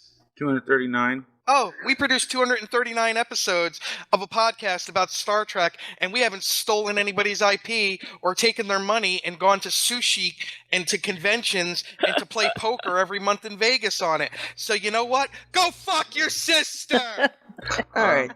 I'm more than happy to talk about my accomplishments. I'm a published Yeah. author, and I have 3 degrees post high school. There we go. About the Shanna, education. what have you done? Let's see. Oh, with the degrees. A bachelor's degree with a double major in English and electronic media and film studies, a master's degree in written communication. I'm a quarter of the way to a PhD in media studies. I teach other people how to make television. I have a body of fanfic. Yeah, I you have do. Fanfic. Fanfic. I'm beginning a body of research that goes back to my undergrad studies. Stop me anytime. So I guess I'm a certified battlefield historian tour guide. What have I accomplished? I survived 9 tours of combat. How about that? Fuck your mother.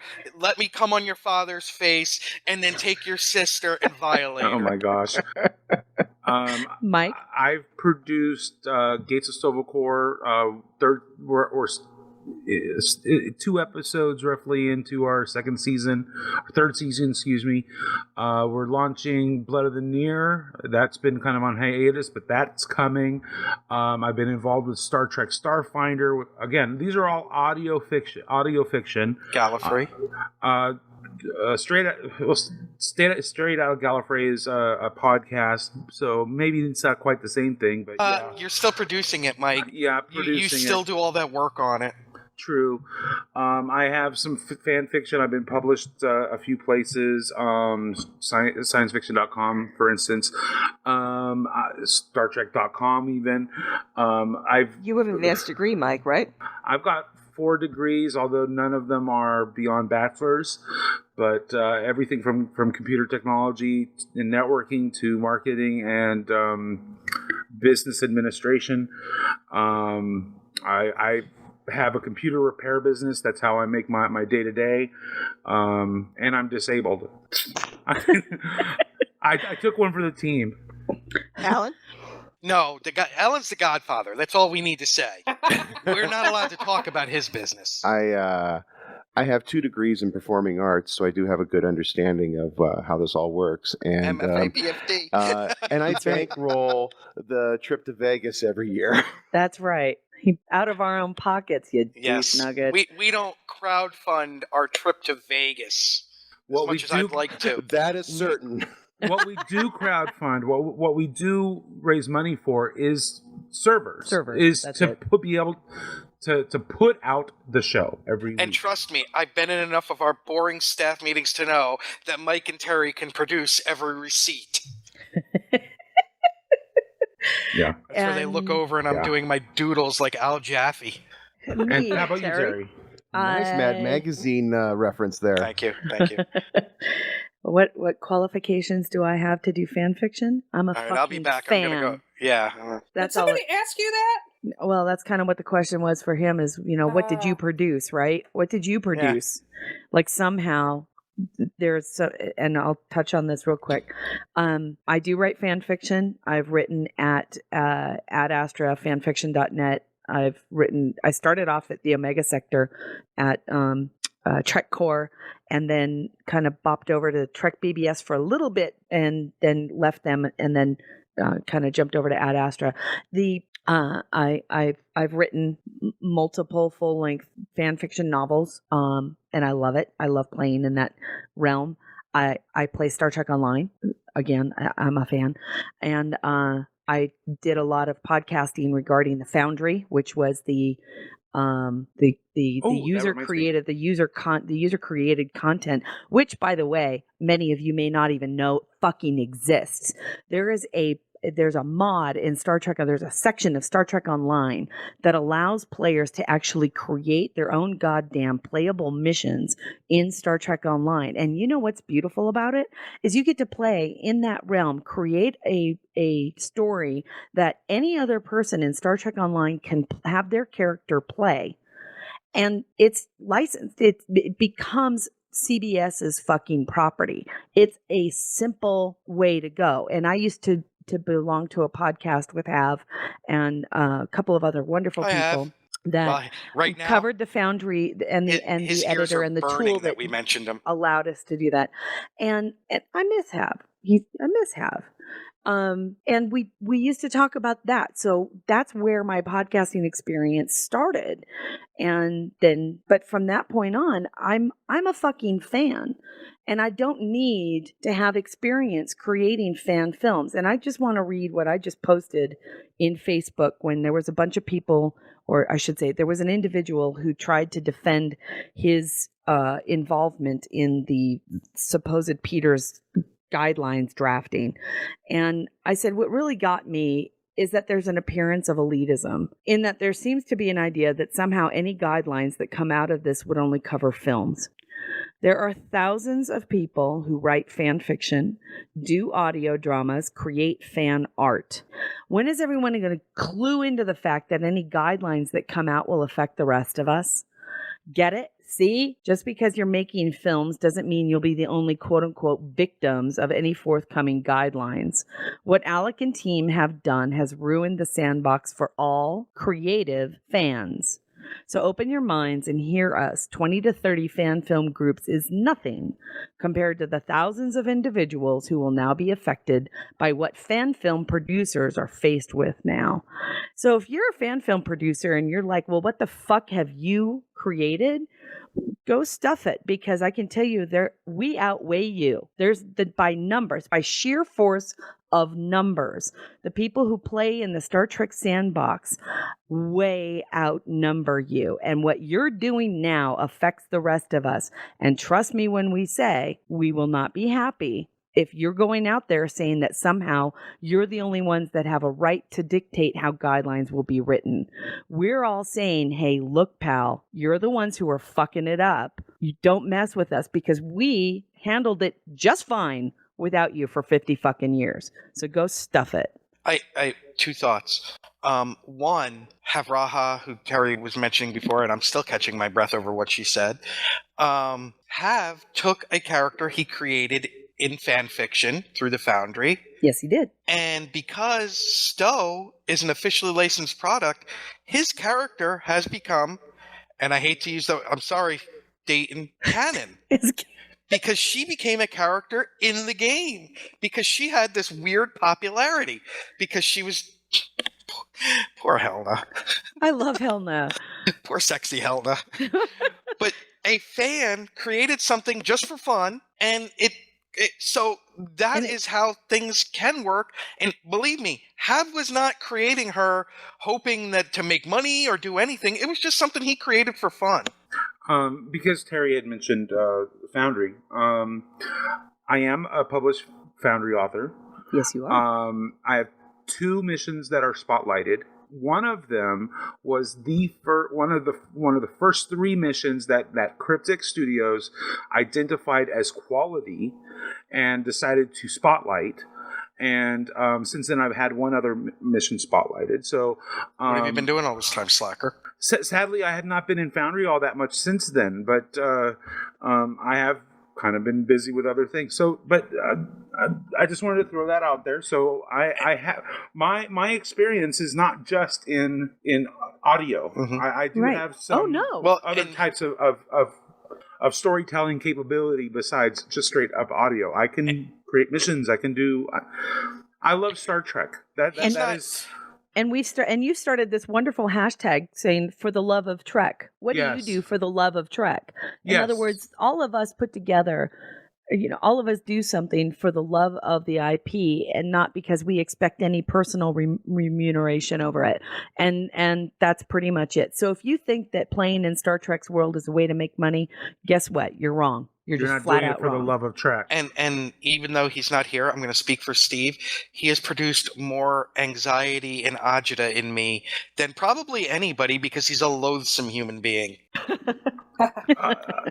Yeah. So I only say that because Steve is actually a good human being, and he's a great guy. He's amazing. I hate him so much for that. Yes, he's my nemesis. He's busier than I am, and Steve is so busy. And I don't know how he does it, but he does not sleep. I think he's Android. I think he's an Android. But I really anyways, believe he's got a bunch of small children working in a basement. but because Terry had mentioned it, I did create a hashtag for the love of Trek. And what I would like to ask everyone that that listens to the show and doesn't, to share your fandom, share what you do for the love of Trek. Yeah. We want to know. I want to know. What do you do for the love of Trek? Now, Do you play games? Never mind. Do you watch the shows? Do you subscribe to anything? Do you read the books? Do you draw pictures? Speaking of Trek, Sorry, but son, he does. He forces his children to play Star Trek Online. Forces. That's true. Forces them to play it for him. He's got like 150 characters. That's the only way he can get them done. Speaking of Trek, Friday, this weekend, Friday, Saturday, I don't even know anymore. I saw X-Men Apocalypse, and believe it or not, there is a Trek episode prominent in it on TV in Quicksilver's basement, and it's dealing with the god Apollo and being worshipped and all of that, which because Apocalypse, the mutant is, well, it figures in very nicely with the episode. God, right on. Even the X-Men do things for the love of Trek. And there was an X-Men crossover, if you remember, with Trek. Yes, there was. The comic books. Yeah. So, I know that this has been an exceptionally long episode, but we knew that it would because there were so many things. It's a holiday weekend. It is a holiday weekend, but with the advent of the answer, along with Alex's attempts to rally the fan film producers to his side, we wanted to make sure that it was very clear that I thought that not only were the answer, that I wanted to be able to make sure that Janet and that Shanna got to address some very unique and wonderful issues and discuss those on today's show, but also to get my own personal feelings out there and to let my opinions come out and to remind everybody that this case really will have long lasting effects on not just the fan film community for Star Trek or the fan fiction community for Star Trek or the creative fan community for Star Trek. What happens in this case and how CBS is going to react, and if and when we get guidelines coming down the pipe, I can tell you right now, those things will act as a foundation for other IP owning studios to move from. Whether that's Disney, Paramount, Universal, Warner Brothers, it makes no difference. This is how things are going to be. This is the kickstart of it all. And there's only one person we can really blame for all of that and how we will be facing some unique in rules that we never had to be faced with before. And that rests solely at the feet of Alec Peters. And because he couldn't say, I fucked up. Exactly. Because he couldn't say, holy crap, maybe I should pull back and not do this. When he meets with CBS and they tell him, please don't make it a commercial enterprise, he found a way to say, oh, they won't do that takes such an extraordinarily a huge amount of hubris that just it boggles the mind. Second hubris of the show. I know. It was twice, and it really does boggle the mind. So if anybody wants to know the fact of why we can't do something in the future that we used to be able to do before this, please make sure that you understand that it really is his fault. I'm sorry, it is. No, I'm not sorry. Fuck him. It's his fault. Well, and the few defenders he has left are go, oh, you're just haters. No, we're realists. We truly supported Axanar when it first came out. We supported Prelude to Axanar. We interviewed Alec. We had his We got stuff him on the display show. We in were our booth. excited. We were excited. And it just kept getting out of control. And then because we're fans and because we know the slippery slope. Sun points out, I'm sorry to interrupt. Sun points out that this ruling can even filter out to people outside of fandom as well, to YouTubers, podcasters, bloggers, and streamers as well. Absolutely. So this has wide ramifications, not just for fandom in general. And go ahead. For anybody who feels that we've been spending too much time on this or that we're obsessed or anything like that, the reason why we've been spending time on this is because there is the potentiality for such a so many wide-ranging consequences from this. Yeah, this is a big vat of worms. It's not a little tiny can of them. It's a big, big vat of them, folks. Right. We're not causing, Star Trek fan drama. It's drama. You know what? This is a bigger issue than that. And we realize that, and we've known that for a very long time. So that's what we want to make sure that is very, very clear to not just our listeners, but please share our show and get it out there. Share it with other IP fans because they need to know as well. You know what? He brought this on himself. He really did. He brought this on himself, and everybody needs to know what they might be facing if and when guidelines come down the pipe. It wasn't that long ago that 20th Century Fox shut down that Alien fan film. Yep. Yeah. And did Mighty Morphin Power Rangers also get, didn't they shut down the Adult Wednesday Addams was shut down by the family who owns the Addams family. Whoa, wait, the Adult Wednesday Addams? No, well, it wasn't pornographic. She was just grown up and, being... Oh my God, it was hilarious. It was still awesome. Sounds hot. But, oh my God, it was awesome. So I'm kind of an Addams Family fanatic too, right? Yes, you are. And... You know what you are? You're a hootenanny. I am a hootenanny. And she's a Monkees fan too. And I'm a Monkees fan.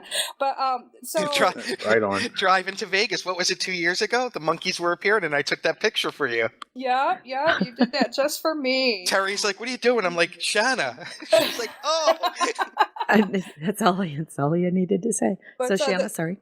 Sorry. So the T. and Charles Addams Foundation actually put the kibosh on that because supposedly there's an Addams Family animated film that was in pre-production or production at the time. Whether it went anywhere, whether it's just cooling its heels in post-production right now, I don't know.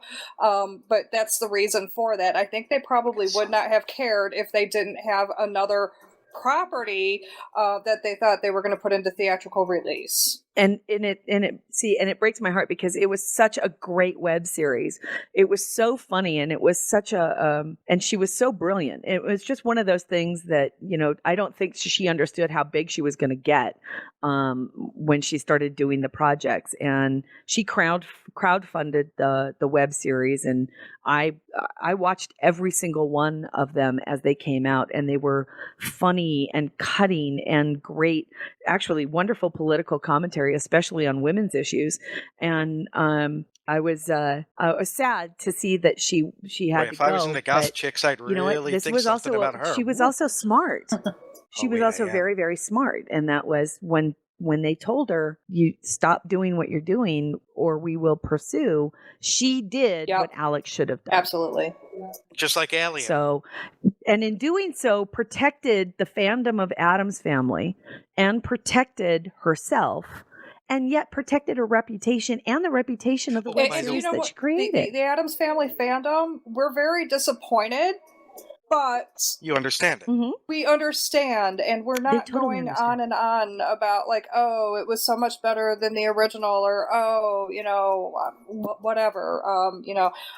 We got shut down by the man. Right. Whatever. It's I don't know. It just, I think some of y'all are way too emotionally invested. I am emotionally invested. Well, no, I mean, you're on the other side. The people who are defending,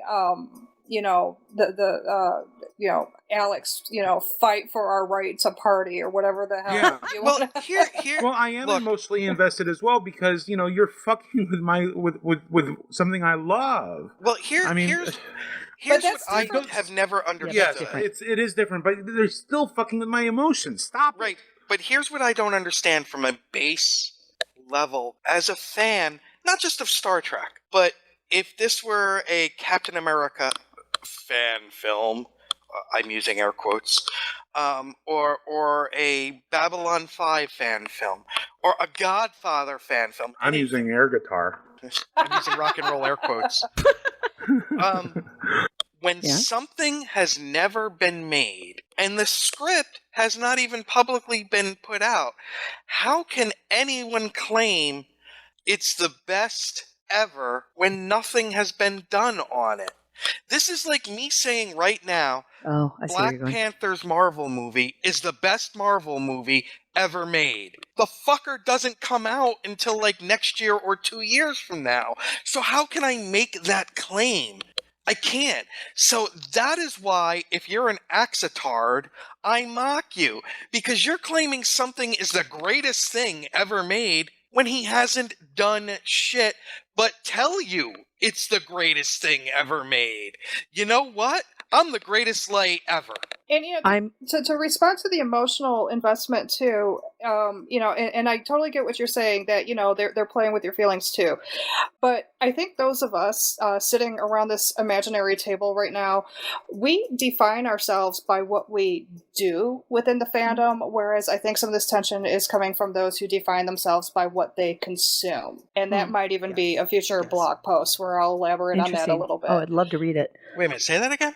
Yeah, that is a good idea. Defining yourself by what you consume versus defining yourself by what you do. So, yeah, emotional investment, and maybe I misspoke, maybe that wasn't quite the best way to put it, but how about having your identity wrapped up in, Alec's movie?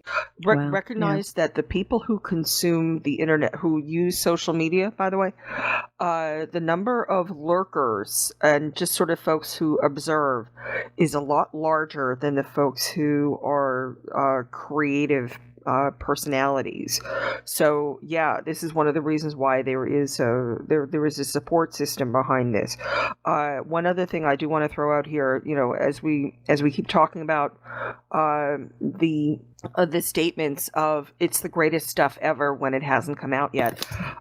This also is one of the drivers behind some of these proposed guidelines, because by creating an impossibility situation for himself, the defendant Peters is also creating a situation where he can go back to the people on his mailing list, which, by the way, is rather conveniently missing from his proposed guidelines was any regulation about mailing lists. But that he can go back to his mailing list and say, sorry, can't do it, hands tied. And a mailing list that supposedly could just be thrown into Word, you put in an Avery app and fucking print labels to send out your perks? Oh, no, I'm sorry. You need 2 years and special software for that one. Well, I'll admit I was being catty on that one because I can be. And I love how all the things he wants to make undoable now are things he's done. Yeah. No. It was good enough for me, but fuck all of ya! Yeah. Well, that's already a done. That's already a given. Eunuch. Well, kids, on that happy note, believe it or not, and Shanna, we would love for you to stick around. I think we really should get our 50 for 50 done today.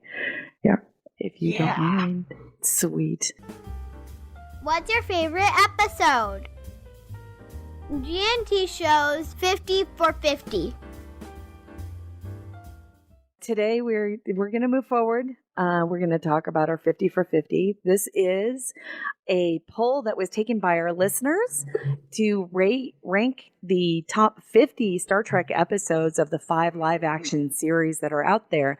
And so we asked you guys back in last year to do this set of polls, and you were great and actually responded to them, and we got some decent numbers. And Kojiro, our wonderful numbers cruncher, put them all together with this wonderful list of the top 50 episodes as voted on by you, our listeners. So, Mike? You have only yourselves to blame. That's right. You fucked it up, Mike. I did. Let me Try that again. Try that again. And Mike? You only have yourselves to blame. There you go. There we go. Good take. And today we're going to be talking about Kojiro. Yeah, thank you. We are before into we the get top... to that. Oh, God, Mike. I'm sorry. But before It's we get to that, I do want to mention. Oh, let's interrupt this. We Kojiro did provide us with the list of everything that we've discussed before. So that's the the top 50 leading up to the top 10. The top 10 have not been revealed, and then the bottom 10, and those currently on our website. So if you're interested in what the list looks like, you can check it out on gntshow.com. I'm putting the link in the chat room as we speak. Thank you. Save that And for the announcements, Mike. Well, I thought it was relevant, and yeah. Kojiro. I'll just shut up. He trailed off there. Hi. Hi. There. Hi. I'm back now.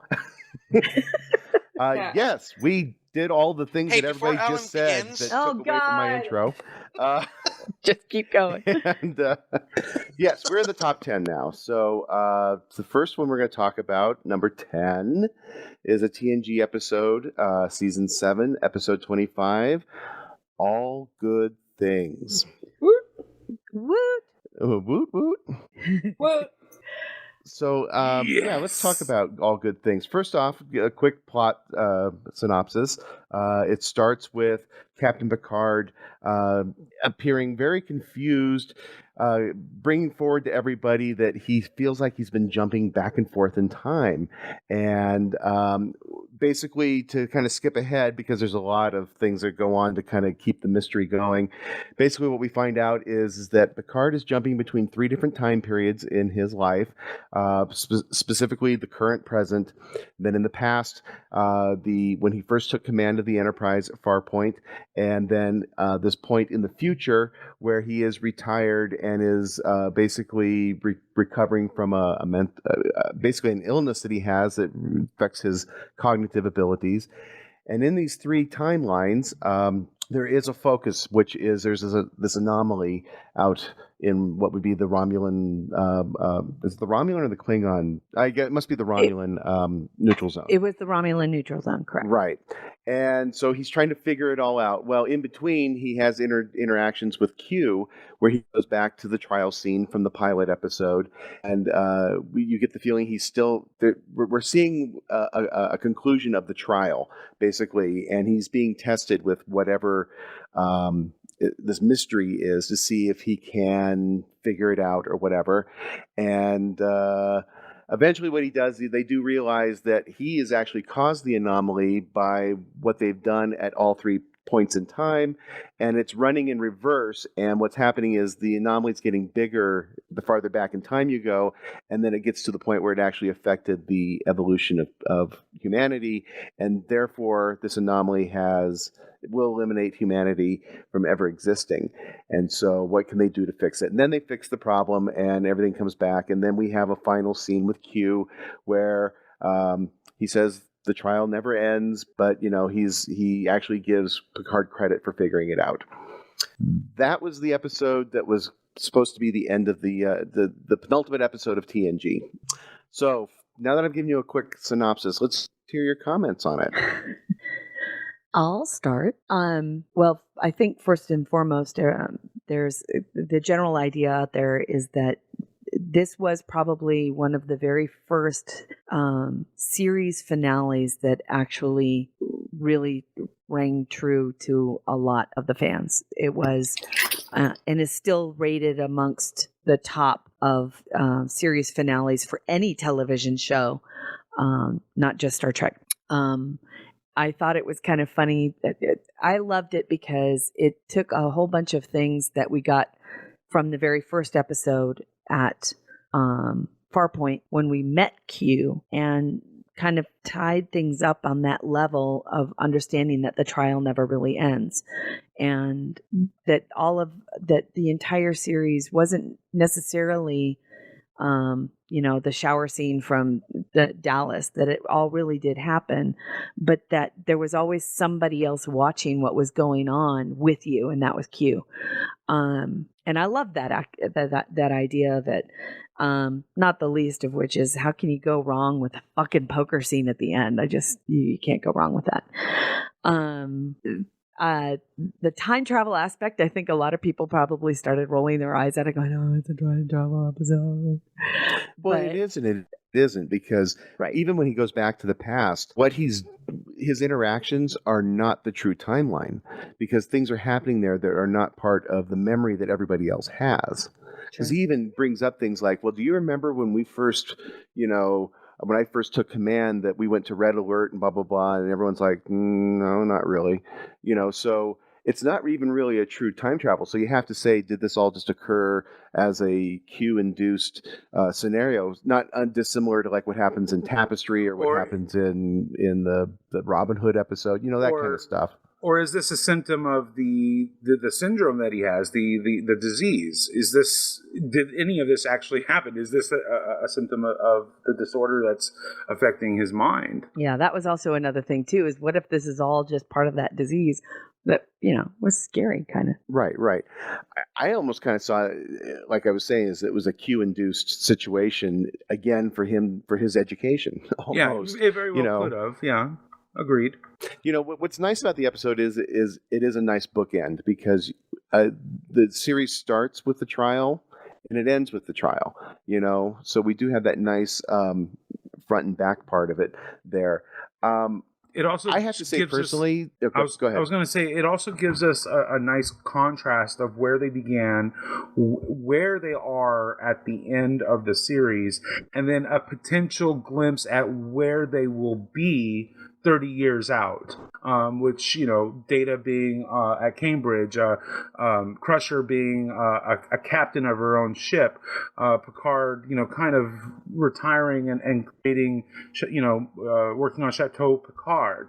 We're given all these glimpses of not only what has come and how far they have come, but they also how far they will still go in the years to come. And I thought that was brilliant, because it opens up, in terms of for fan fiction and other things, it opens up so many more opportunities for storytelling, and because it gives people an ability to kind of sort of fill in those blanks. What did it take for Crusher to become a captain? Why did Data leave the service and decide to become to take on the Newton chair over at Cambridge? I mean, what happened to Worf? I mean, why did he leave Starfleet altogether and join the Klingon Empire? I mean, it's all, well, we get some of that from Deep Space Nine, but the point is, I love the way that they kind of wrap up everything and then project out into the future of where these characters are. Right. They also leave it open to the fact that now that they're aware of these futures, that those aren't necessarily going to be the futures either, that the future's unwritten and such. So it was just, again, an alternate timeline of a possibility. I have to say personally for myself, this is not one of my favorite episodes. Thank you. Some of it seems a bit contrived.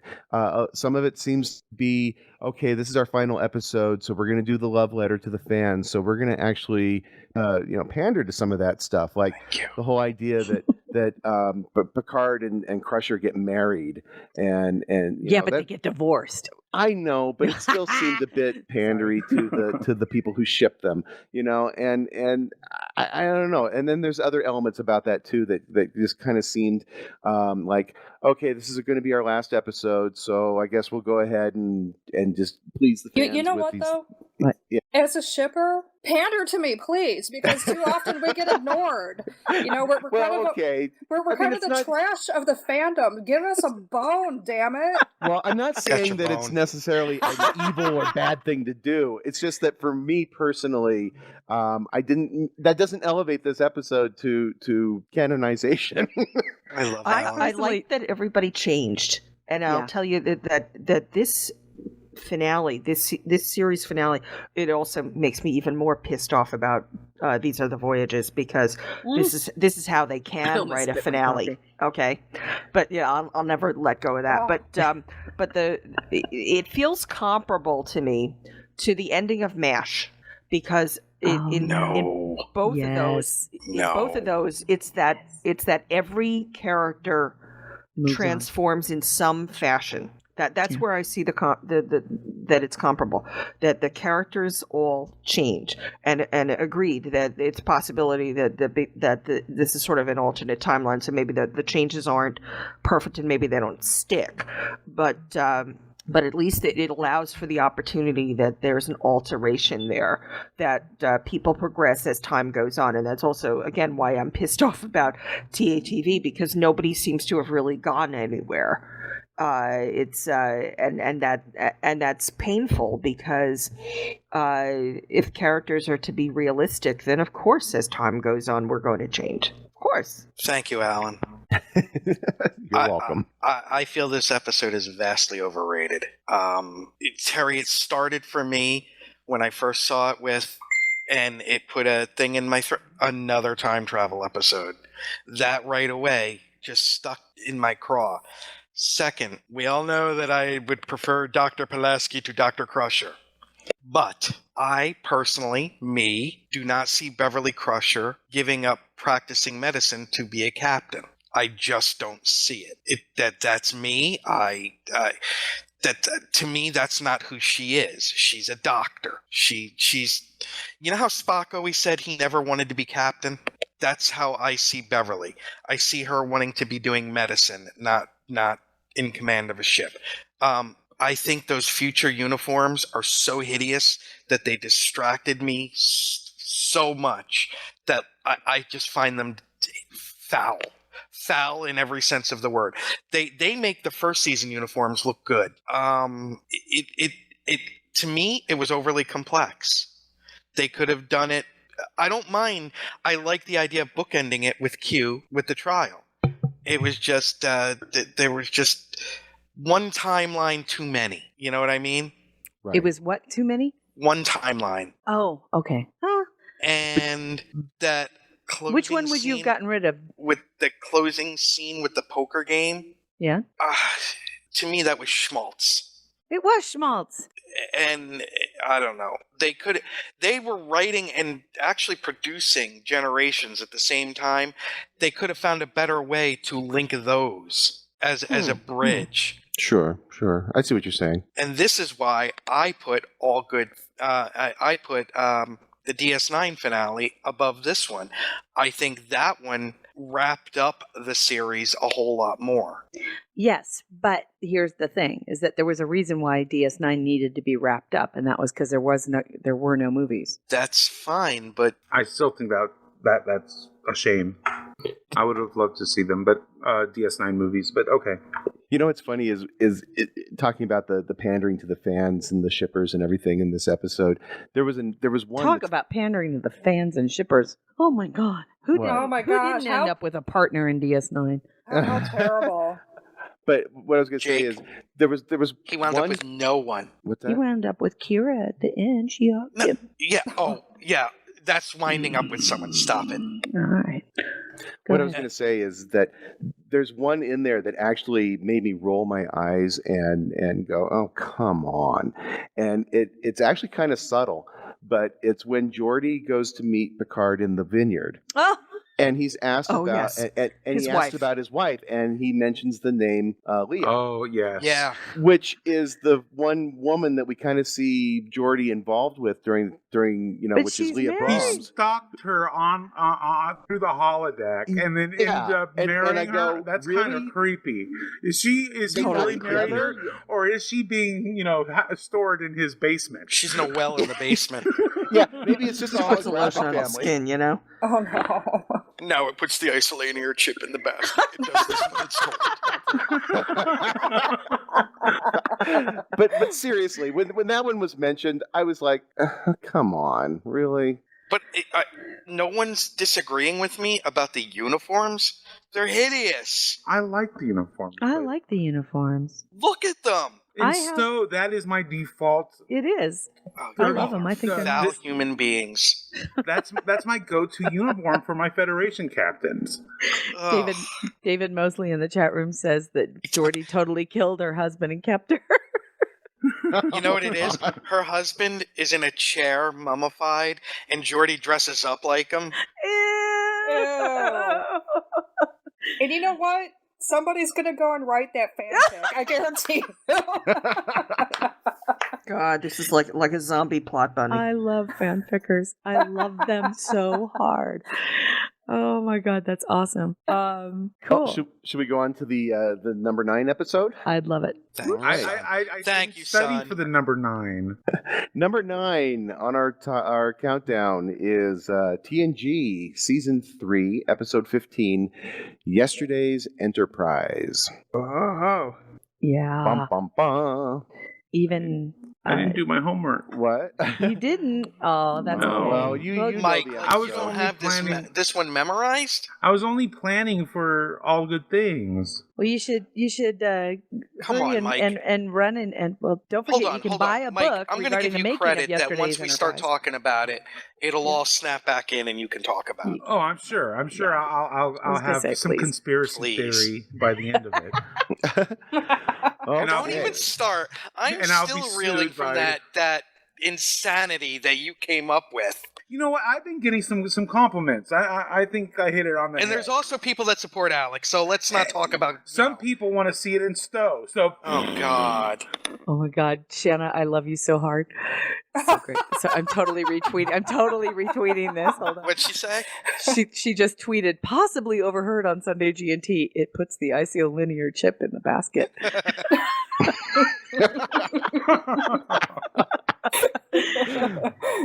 All right. Yesterday's Enterprise. We ready? Yes. Okay.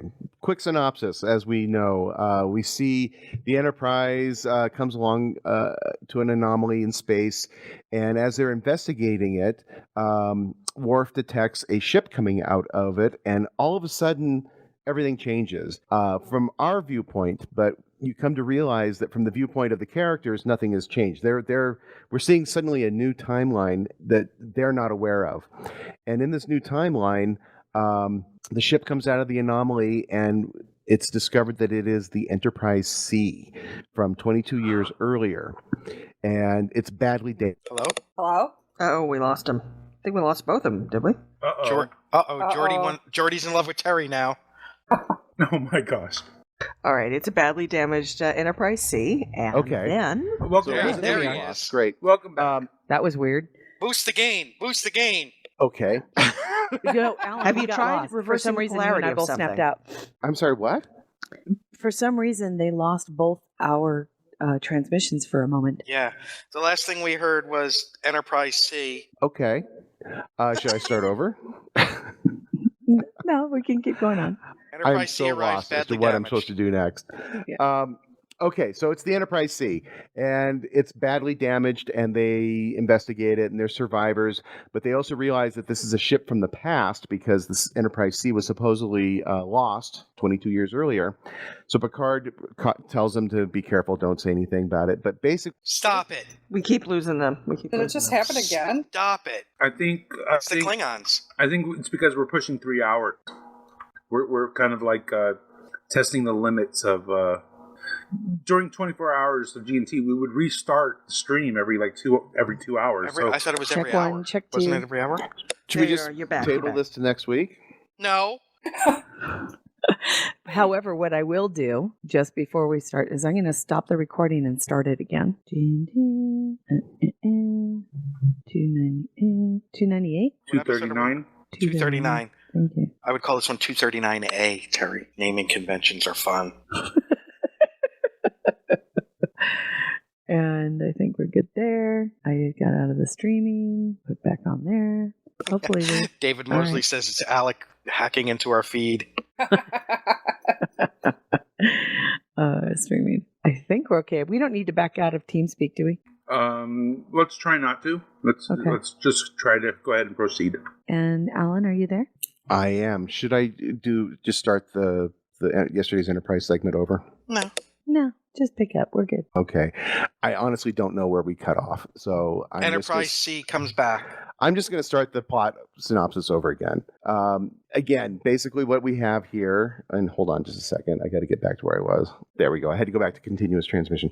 All right. So anyway, the anomaly. There's an anomaly, and a ship starts to come out, and suddenly there's a shift, and we see that suddenly we're in a different timeline, and the ship kind of goes ahead and comes out.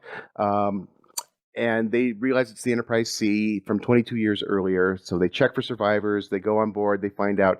And basically, after a few different scenes, what we discover is that in this timeline, we are at war with the Klingons. And we also know that the war is going badly, and there is actually an imminent defeat of the Federation predicted. And what they determined, because Guinan has come forward and said, this isn't right, something's not right here, convinces Picard that they have to go back and change the timeline back to the way it was, and that most likely what has to happen is the Enterprise C has to go back in time and be at the battle, what is it, Narenda 3 or something like that? Because even if they're annihilated, the fact that they were there and helping the Klingons would have been a gesture that would have been seen as honorable, that may have prevented the war from ever happening. And so the rest of the story is the machinations of getting that ship back in time and restoring the timeline. I know I kind of glossed over it a little bit because I figure when we talk about it, we'll talk about the details a little bit more. So first off, what's everybody's opinion on this one? It's one of the better ones. It's definitely one of the better ones. I think having it in this position is good. This is what the last TNG episode, or is there one more after this? There's more after this. Oh, there is more. Well, this one, I'm surprised. This one's hard. This one's definitely deserving to be in the top 10, in my opinion. It's just. It's also it also comes as close to getting to a mirror universe as TNG ever got. Yeah. Terry and I were talking about that last night because Terry and I have had conversations many times. I'm not a fan of the mirror universe episodes. I really don't like them at all. PT belts. And but what I do like, but I understand why we have them, because it's fun to watch the actors take the characters in different directions that we would not normally get in the prime timeline or whatever. Mirror misery. Yeah, it's a great opportunity to see not only these characters stretch, but it's fun to see the actors have fun with it too. I get that, but personally, I don't like the mirror universe continuity, and it drives me nuts. But this episode actually allows us a chance to see an alternate timeline and see these characters in a different context. It's great to see, one of the things I like is Picard. He's so much more stern, and he's so much more abrupt and in his actions. And his relationship with Riker, for example, is not the more friendly buddy kind of thing that they have in the prime timeline. There are times when Riker will bring up suggestions and he just shuts him down like immediately. Yeah. And, I'm not seeking your opinion. Yeah, like I'm not he's asking Worf. your opinion. I'm telling you what we're doing. Right. He treats him like he's Worf. Yeah. It's true. So that's kind of fun to see. I think the rest of the characters don't quite have as much change as much, but seeing Picard in that different role was great. I thought that was great writing. Guinan's hat is smaller. That's right.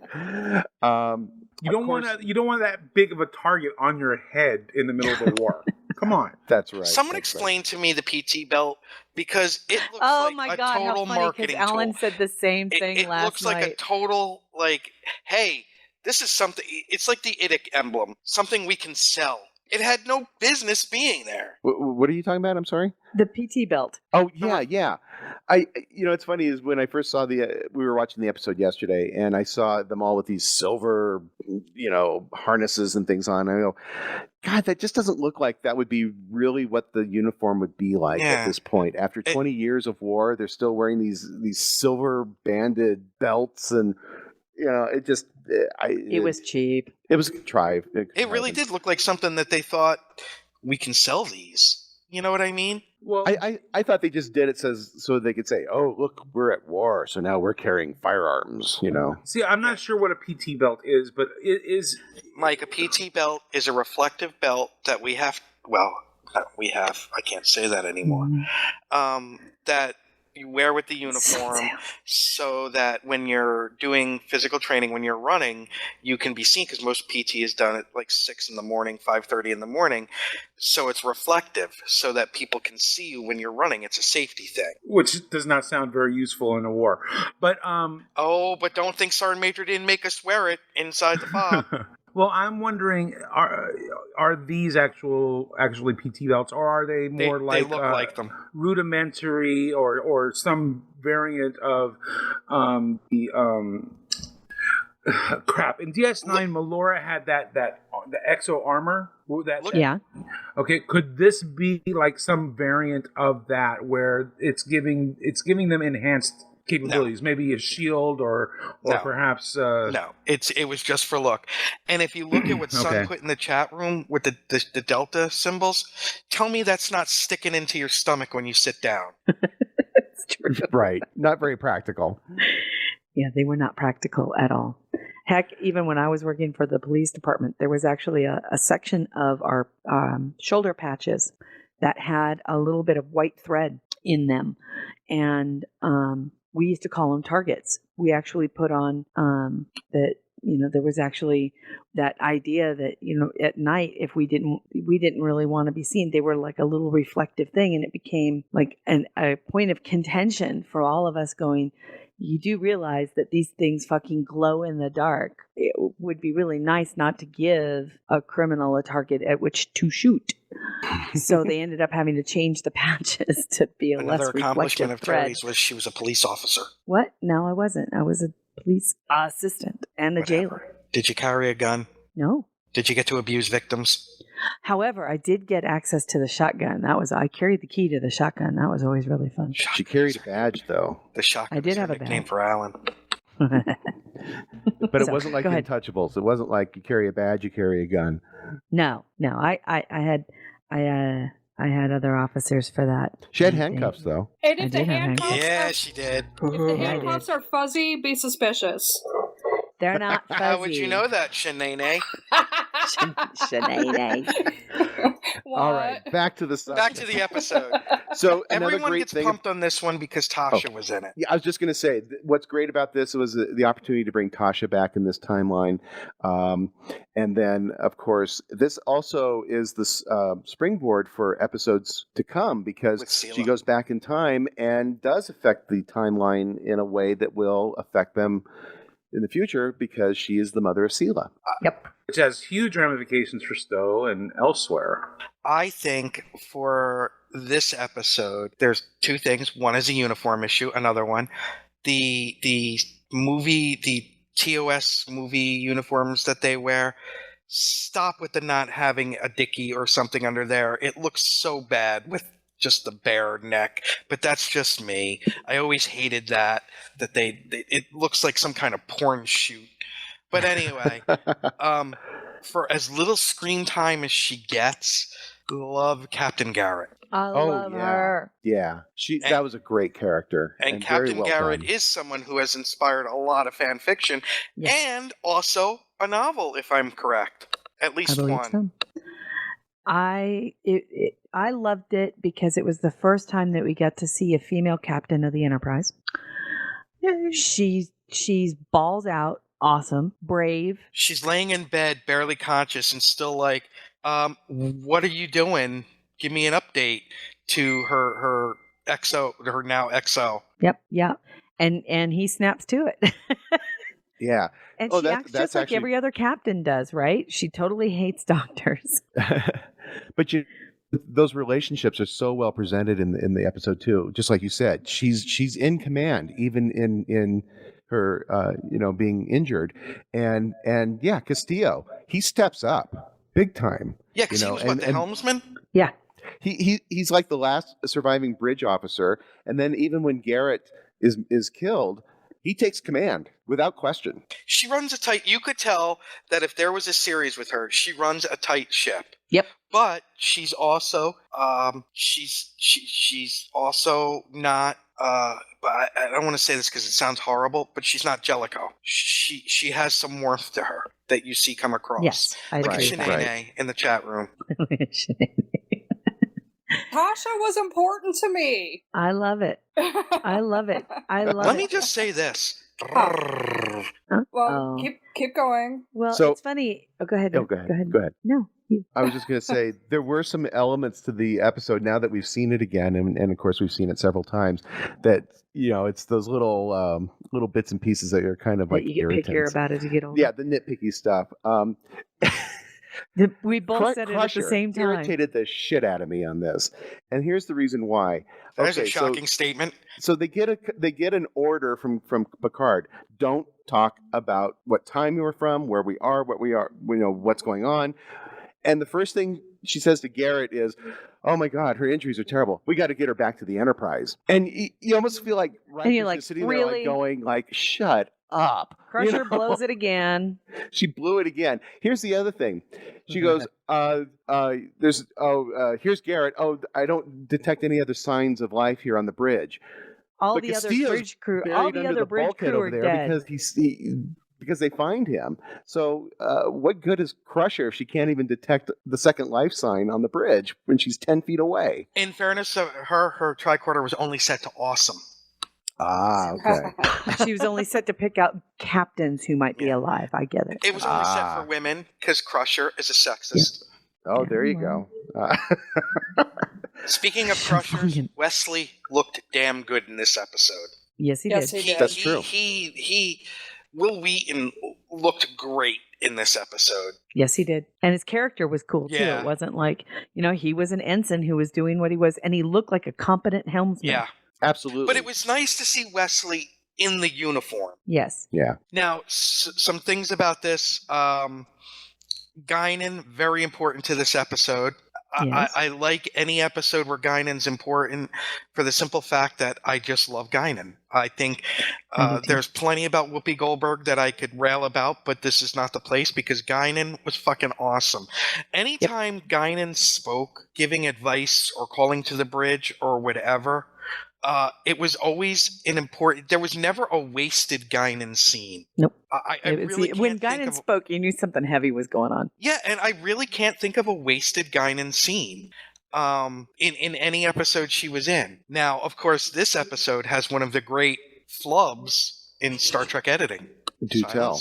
The final scene when Guinan says, "Tell me about Tasha." Oh, right. Geordi's wearing The old uniform. the uniform from the other timeline. That's right. I didn't That's notice that. Yeah, he is. look at the sleeve. He is. He's wearing the wrong uniform.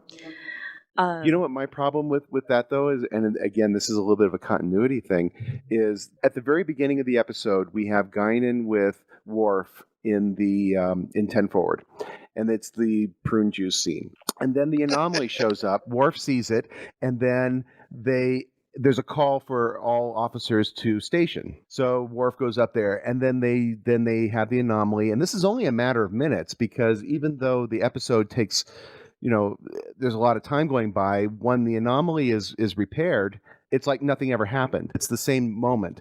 So we're only like 2 or 3 minutes from that scene at the end. Why isn't Geordi in engineering? Magic. Are you talking about when he's talking to Guinan?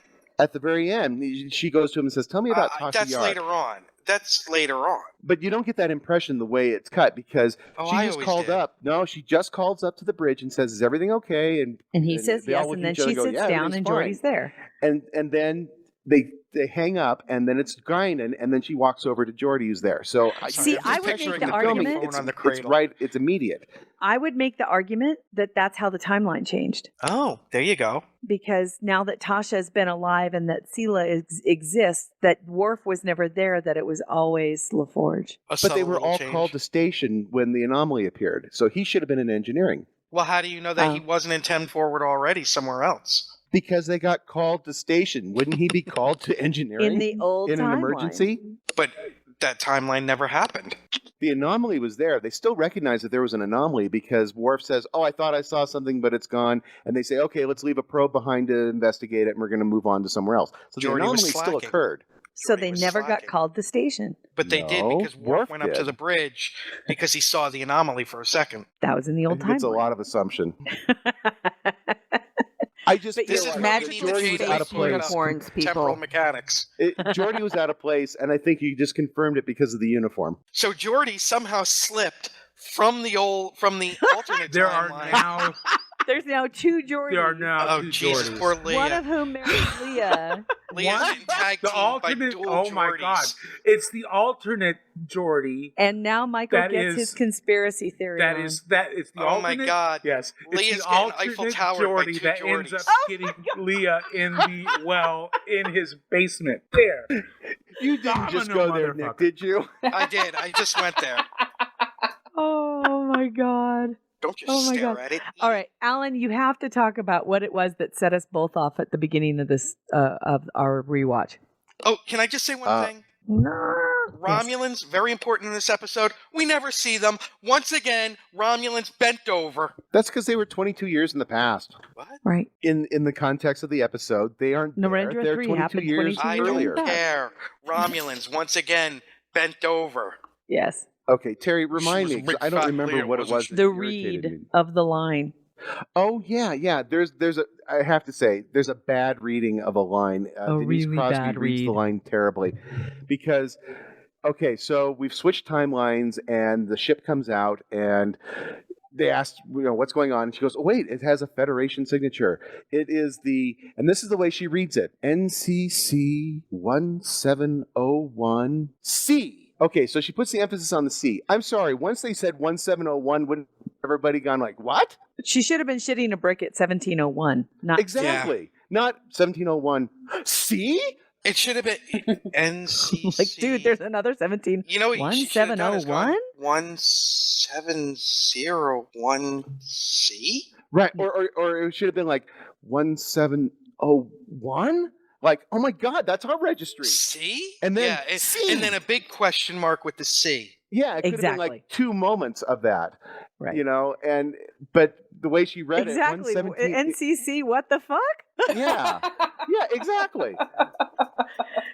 I'm so with you. So Alan and I both went, wow, she really misread that. She really, really It's misread that it's a line. misread of the line. It's But a you know what? misread. She might have been directed that way too. True. Yeah. But still, it was bad because I think, Because she was acting surprised, but the 01 should have been the Agreed. surprise, and then the C, just C like would the have been like, question. wow. Would have been the punctuation on it. Right. Yeah. Yeah, Right. exactly. Wow. so. We are being such fan So geeks at this point. Yes, we are. So let me cleanse our palate and say this. Picture Jordy behind Leah looking at himself in the mirror flexing. Oh my. All right. How you doing, Jordy? God. I use an exfoliating scrub every morning. Now I have to watch American Psycho. All right. God And now help you me. know why I prefer Jordy Data Slash. Ooh. Ouch. Oh God! I actually went blind there for a second. I actually blacked out. Okay, on that note, I'm going to go ahead and announce to you what next week's episodes are. Please. Are we please. ready? Okay. For next week, I can do class, 200 sit-ups. number 8 on our ranking, it's a TOS episode. Ooh. It's season 2, episode 10, Mirror Mirror. Oh. Uhura's Ooh. abs.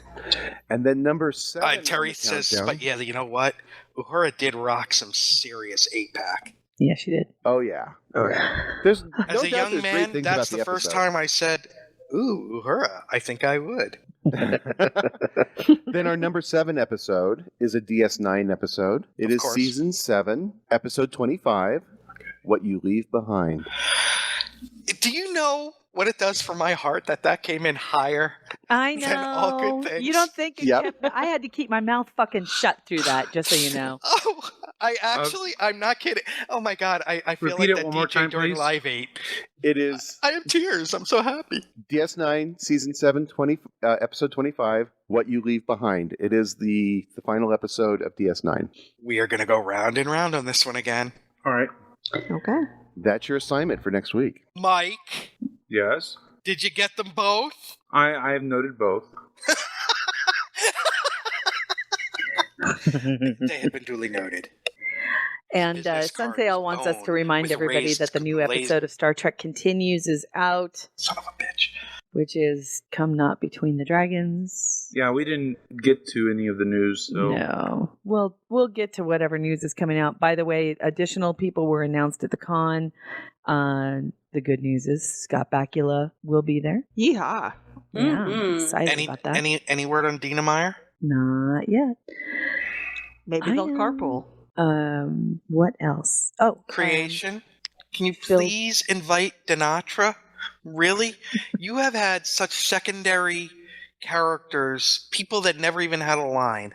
Please invite Dinatra. Dina Meyer is her name. Look her up. She's a fine, fine actress and an important part of Nemesis. Please, please. Ooh, and please invite Tom Hardy. Hey, I have a question for you. Is it gay if I keep having dreams about Tom Hardy? Yes. With the Son of a whipped bitch. cream and the handcuffs. No, yes. no. You know what it is? Ever since I got Shinzon in timelines, I've had like 3 dreams about Shinzon and or Tom Hardy. Next I episode actually will be rewatched Nick's Nemesis psychoanalysis. I rewatched Nemesis this week, but I skipped the Argo part. I skipped the B4 parts. I just watched the good parts. And it's really a better movie if you do that. Did you watch the bonus footage at the end with Stephen Culp? Yes. Oh, You can't awesome! not. Thank you. A man after my own heart. You can't not. We'll be When discussing. Riker We'll be totally discussing fucks Mr. his Culp later. replacement like that, that is the most Riker moment in anything. What? When he call him Jean-Luc, he loves that. Yeah, wasn't that great? That I'm is so pissed the that wasn't in ultimate it. Riker going away present to Picard, and Picard knowing it. Yep, that's exactly right.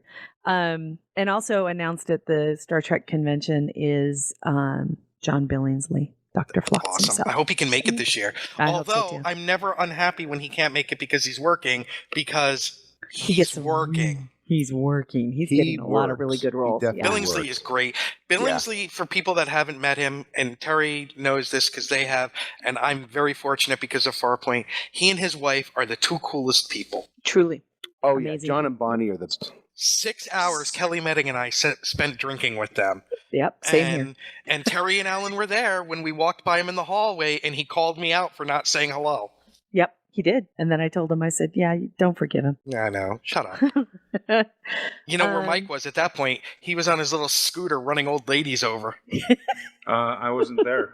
Was it that year? Nope. That was just last year. Yeah, it was last year, Mike. He has not been at any convention that I've Oh, attended. was it really 2 years Oh. ago? He has never been at a convention I've Wow. attended. Well, warning for those going to Vegas this year: watch out for Mike on his scooter. He just thinks he's in. I am not Scorpion that Fighter. bad of a driver. He thinks he's in a Scorpion I Fighter am inside not the that scimitar. bad of a driver. I looked at one point, booths were knocked over, and Mike had his cane out and was just tearing them down. Lies. Nice. Oh, nice. Do we want to schedule a pre-con survival supplemental log? Because people seem to like that. Sorry, but Elliot Serrano just went live on Facebook, and apparently I was the first person to hit the button to play it. And I'm being yelled at really loudly, so I apologize. Hold on, I have to turn down the Hey, Terry, Yes. Eddie Izzard's going to be here. Don't miss it. He's awesome. I knew. See, I saw that and I waited because I Do knew that not she'd miss be. That Alan's going to get laid now. Thank you. You're welcome. All right. We do need to tie things up. We know that we didn't get to any of the news. A lot of product news came out this week. New TNG bathing suits, all sorts of really fun Yeah, stuff. those are hot. The new book news that came out. There's so much stuff that's going on, you guys. Please join us next week. And I promise we'll get to that stuff as long as Axonar Hi, Lisa doesn't do Marie. anything truly stupid. And that, which, Well, then all we won't bets get are to off it on next that. That's like asking the sun to not shine. I know. Once again, we need to thank very, very much our wonderful guests, Janet and Shannon, or Shanna. Gonna say Shannon. who? Their family. I'm Their sorry, family. Shanna. She's I my apologize. Sharona. But And just yours. Alan and everybody Yes. else. I'm glad we were able to. And once again, you can read the wonderful blog that Shanna has done regarding potential guidelines along with Janet. And hopefully Janet's we'll get more analysis from as her in the well. future. And let's not forget Janet's analysis of the thing that came out. And, The answer, Yes. the War and Peace that I wrote. Yes, thank and you. of course, the from Alan, we have the numbers, the episodes for the 50 for 50. So be sure to check out all 3 of those. Thank Did you. you say the numbers? The numbers. The numbers? The By numbers, the numbers. Yay. Again, thanks, Shanna. Thanks, Alan. We Thank you appreciate for it having so me very on. much. We love it. It's great. It's great, Until thanks. then, and Shanna will get used to this, but we're going to call it a day. And we will see you next week. Oh my gosh. What is that? June 5th for episode 240. Until then, live long and prosper. Kapla. Thank you for listening, folks. Peace out. That's it. Joe Lunch for Ramones. Music for the GNT show is provided by 5 Year Mission, Enterprise Blues Band, Warp 11, Andrew Allen, and Greth Thor. The GNT show is a BLB production. Move ahead, walk back to 10. Put a mini skirt on my old man. Represent the human race. And we make this a happy place. To boldly go where no man's gone before. I think I've sang that line once before, but I'm not too sure. We'll be so happy, can't you see? A zero-G community. Gonna travel to new worlds. Beam on down and meet some green girls. Gonna see what we can see. A fancy-free galaxy. To boldly go where no man's gone before. I think I sang that line once before, but I'm not too sure. We'll be so happy, can't you see? A zero-G community.